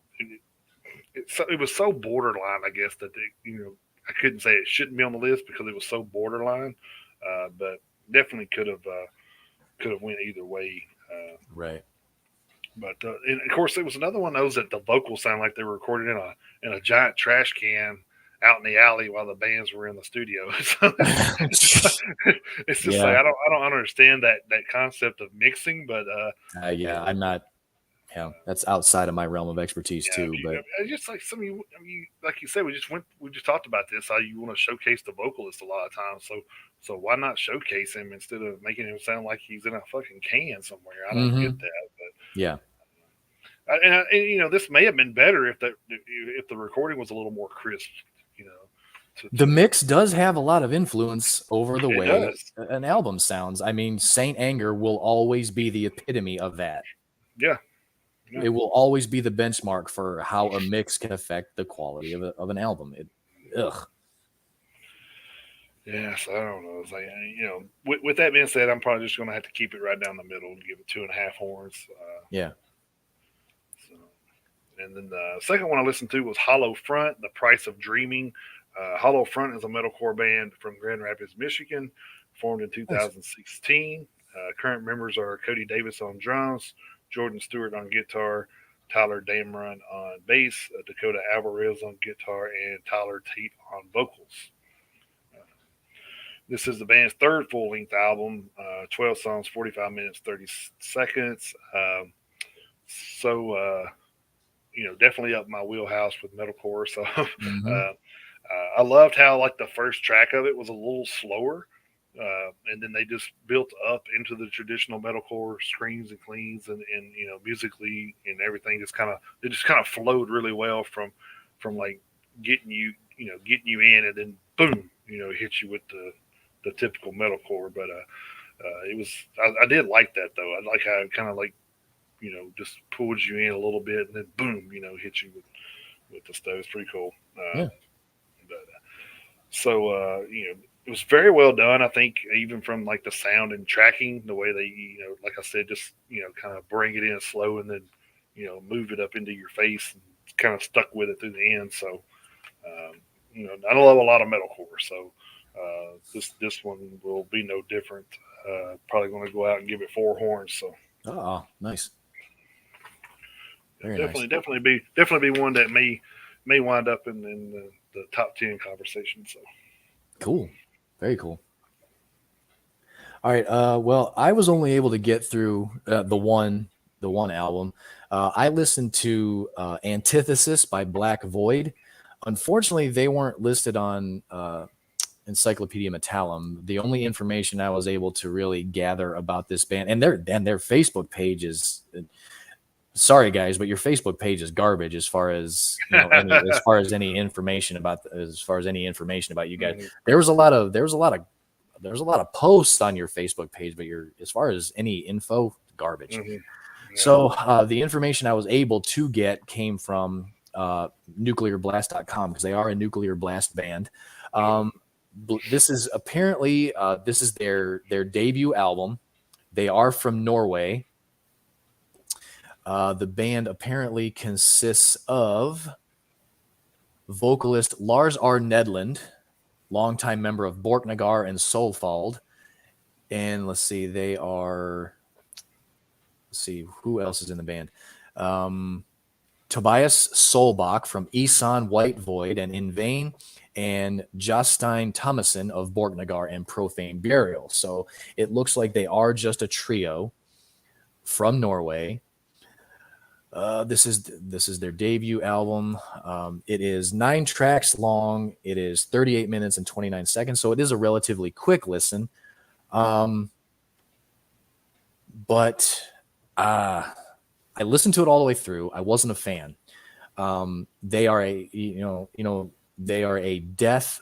This is a death punk album. Like death metal, but this is like death. It's black metal with a punk rock sound to it. I personally, I don't like punk. I don't like it.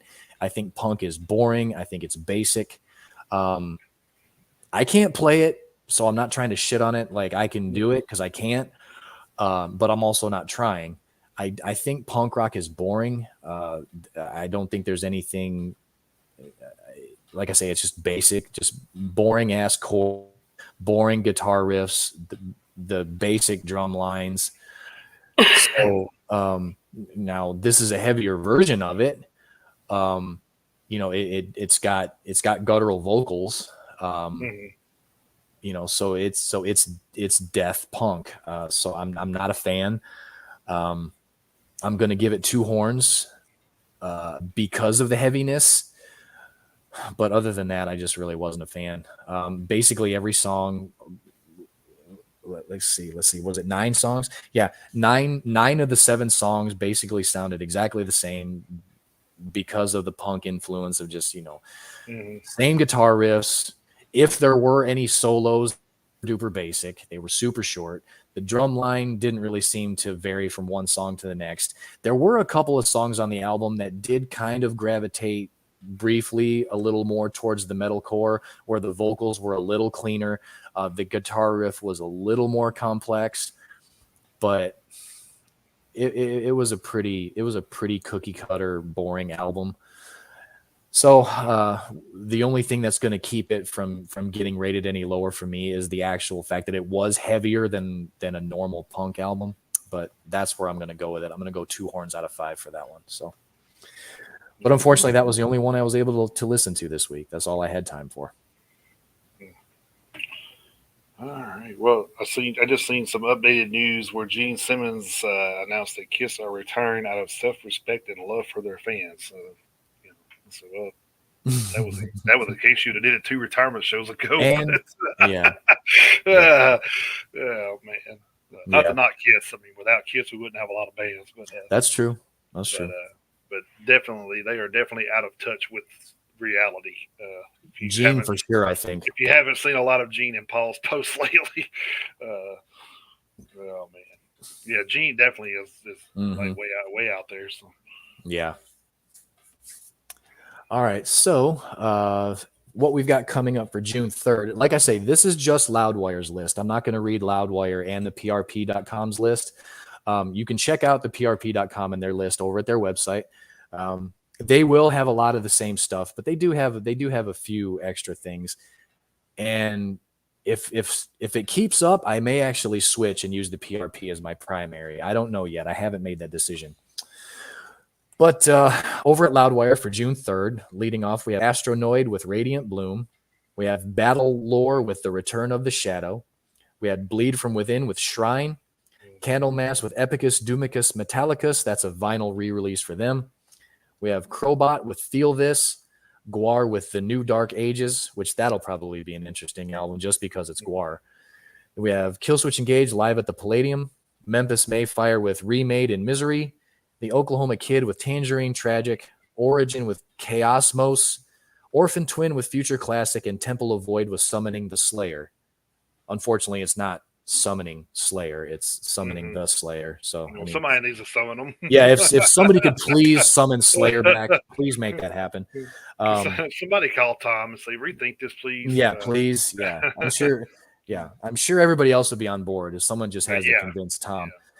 So those are the new releases for the 3rd via Loudwire. But like I say, check out the PRP.com and their list too. I'm sure they have a little more. So, I'm definitely looking forward to that Bleed from Within. So yeah. I may check out that Battle Lore album. That sounds interesting. Napalm Records usually has a pretty decent stable of musicians. And then if I get time, I may check out Gore just for the nostalgia. See how that sounds. But yeah. All right. Well, June 10th is the list for June 10th is definitely longer. So. All right. Cool. Well, we got a lot of stuff to still listen to. So yeah. Oh, and before we go, since we just rounded out the album review segment, before we go, I made this announcement. Yeah. I made the announcement over at the Facebook group, but I want to let everybody else know, everybody else who's listening today and watching and getting us to those astronomically high numbers that we got to. Again, my head is still having a hard time wrapping around that. Yeah. We do have our next guest next Saturday. We have Extinction AD coming on the show from they're a thrash metal band out of Long Island, New York, and we recently only within the last month became a fan of theirs, only because, like we referred to earlier, outlets like Loudwire and all those other ones. We found them by accident thanks to Spotify. So we owe Spotify we owe Spotify a debt of gratitude for our newly found fandom of Extinction AD, because we found their new album on there. I have since listened to all three. They have 3 studio albums out. They are all freaking awesome. I have listened to all 3 and they're all fantastic, and we are super stoked to be talking to. We're not exactly sure who's going to be on yet, but we will be talking to certain members of the band next Saturday. So we are definitely looking forward to having Extinction AD on the show next week. So yeah, if you haven't listened to any of their stuff, please go out and do so. You will not be disappointed. No, you will not be disappointed, especially if you're a thrash fan. So. Yeah, especially if you're a thrash metal fan. Yeah. But if you're a metal fan in general, just like the rest of us, then yeah, Extinction AD is definitely worth the listen. So we look forward to having them on the show next week. All right. Well, I guess with that, we can put a fork in this one. So put a bow on it. Yep. Again, thanks everyone for the love. Yes. If you didn't see that up there, 400. I don't know, what was it, 460 something? 467 and change. Yeah, that is unreal. That doesn't seem like a lot to some people, but then that's just freaking crazy to us. Yeah.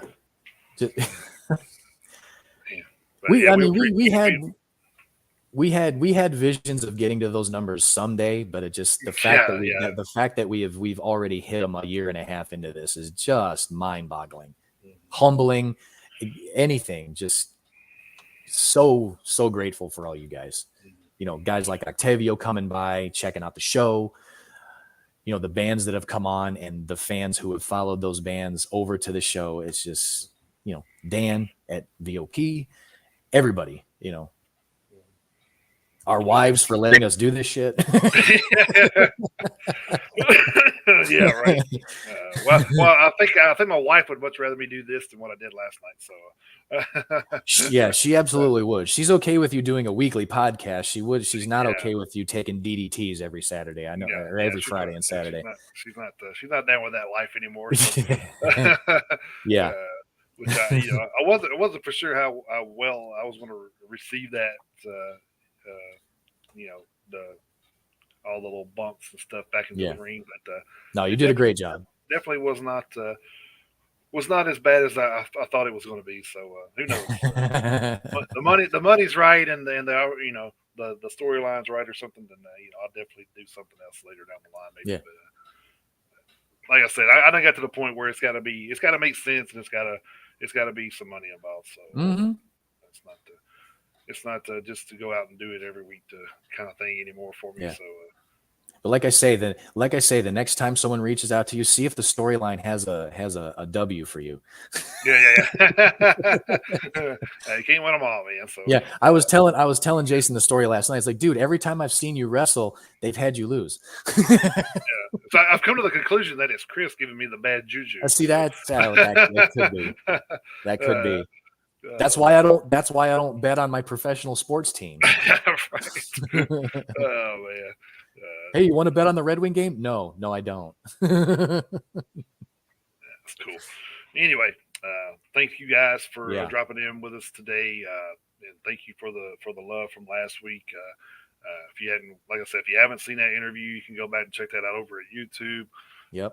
Not sure if it's still available at Twitch or anything like that, but we do air live there. But I'm not sure how long they keep their catalog there. So right. I'm not sure if it's a week to week thing, and they just axe it, or if it's something you can go back and watch weeks after. I'm not real sure. I haven't really. I don't get on there too much, but I have been on there, but I haven't been enough on there to research all that. So, like I said, I'm too busy trying to put all this together. So no kidding. to do much of anything else. So, I wish we had somebody who could just be like content director or something like that. Yeah, right. All that stuff. Yeah. One day. Well, maybe one day. Yeah. You guys will help us get there one day. Yeah. Oh yeah. Yeah. Hopefully. We're going we're moving in the right direction. Oh yeah, we are. So yes, we are. Like I said, we appreciate the love, and you guys definitely made this very, very well, very exciting to do. So, yep. But that being said, wrap this bad boy up. So, and I hope everybody out there has a safe Memorial Day. That's coming up. So, unfortunately, that is here in the United States. I know it's not all. We know it's not all over the world, but that is a holiday here in the United States. So, I unfortunately have to work, but fortunately, I make double time and a half. So. There you go. So there's good and bad things to that. Yep. Yep. Go get paid. Hell yeah, man. Yeah. So we're gonna be doing our little cookouts and stuff later this evening. So there you go. So it's kind of like the thing here in the States was Memorial Day was the weekend the pools open, and then Labor Day was the week they closed. That's right. Yeah. That's kind of like that's our swim season here. So. Yeah. It's the unofficial unofficial beginning and end of summer here in the United States. Memorial Day and Labor Day. Yeah. Yeah. Unfortunately, I guess fortunately, if you're on the coast, then swimming's just everyday thing. So you can be for sure. Probably not too enthused about it. So it's like, swimming, who cares? Yeah, they're like, it's whatever. It's water. Yeah. Yeah, but it's always funny. You hear the beach people going, "Man, I wish I could go to the mountains." And you hear the mountain people going, "Man, I need to go to the beach." Right. Yeah. It is. Yeah. It is weird. So crazy. Anyway, thank you guys again.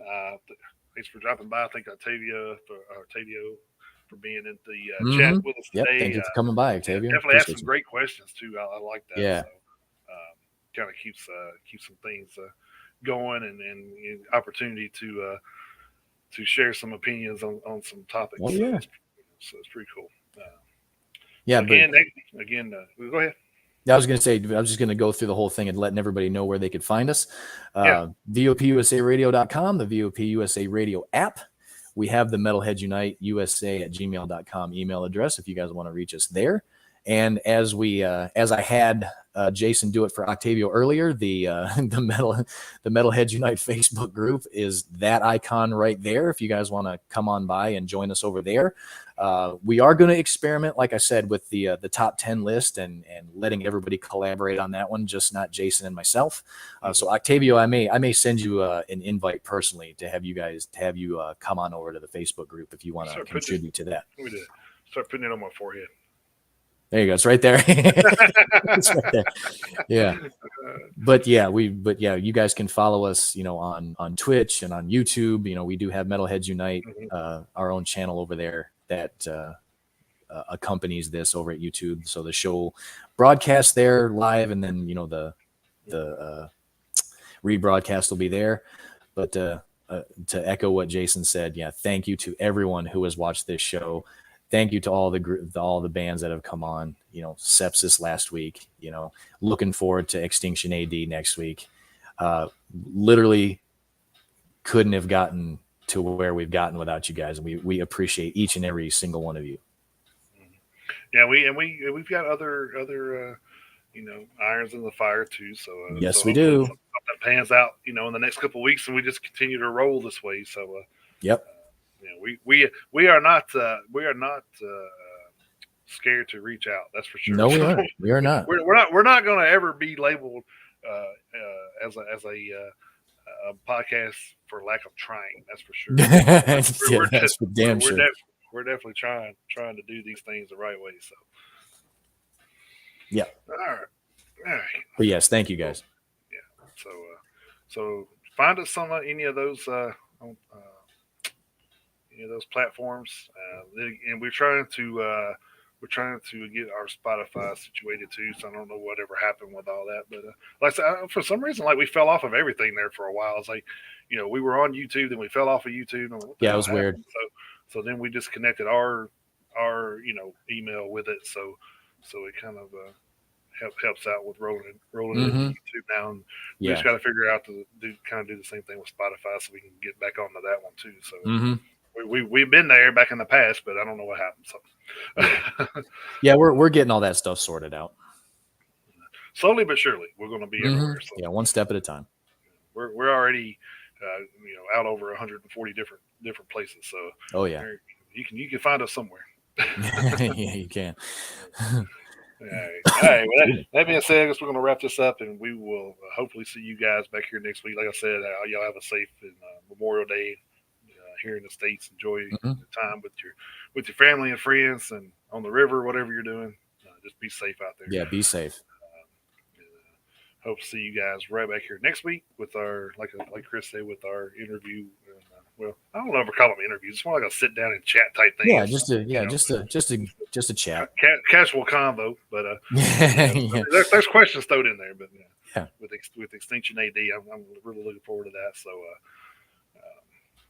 So we will close this one out, and we will see you guys right back here next week. So in the meantime, keep those devil horns held high and jump in that pit anytime you can. See you guys next week. Have a great week, you guys. Thank you.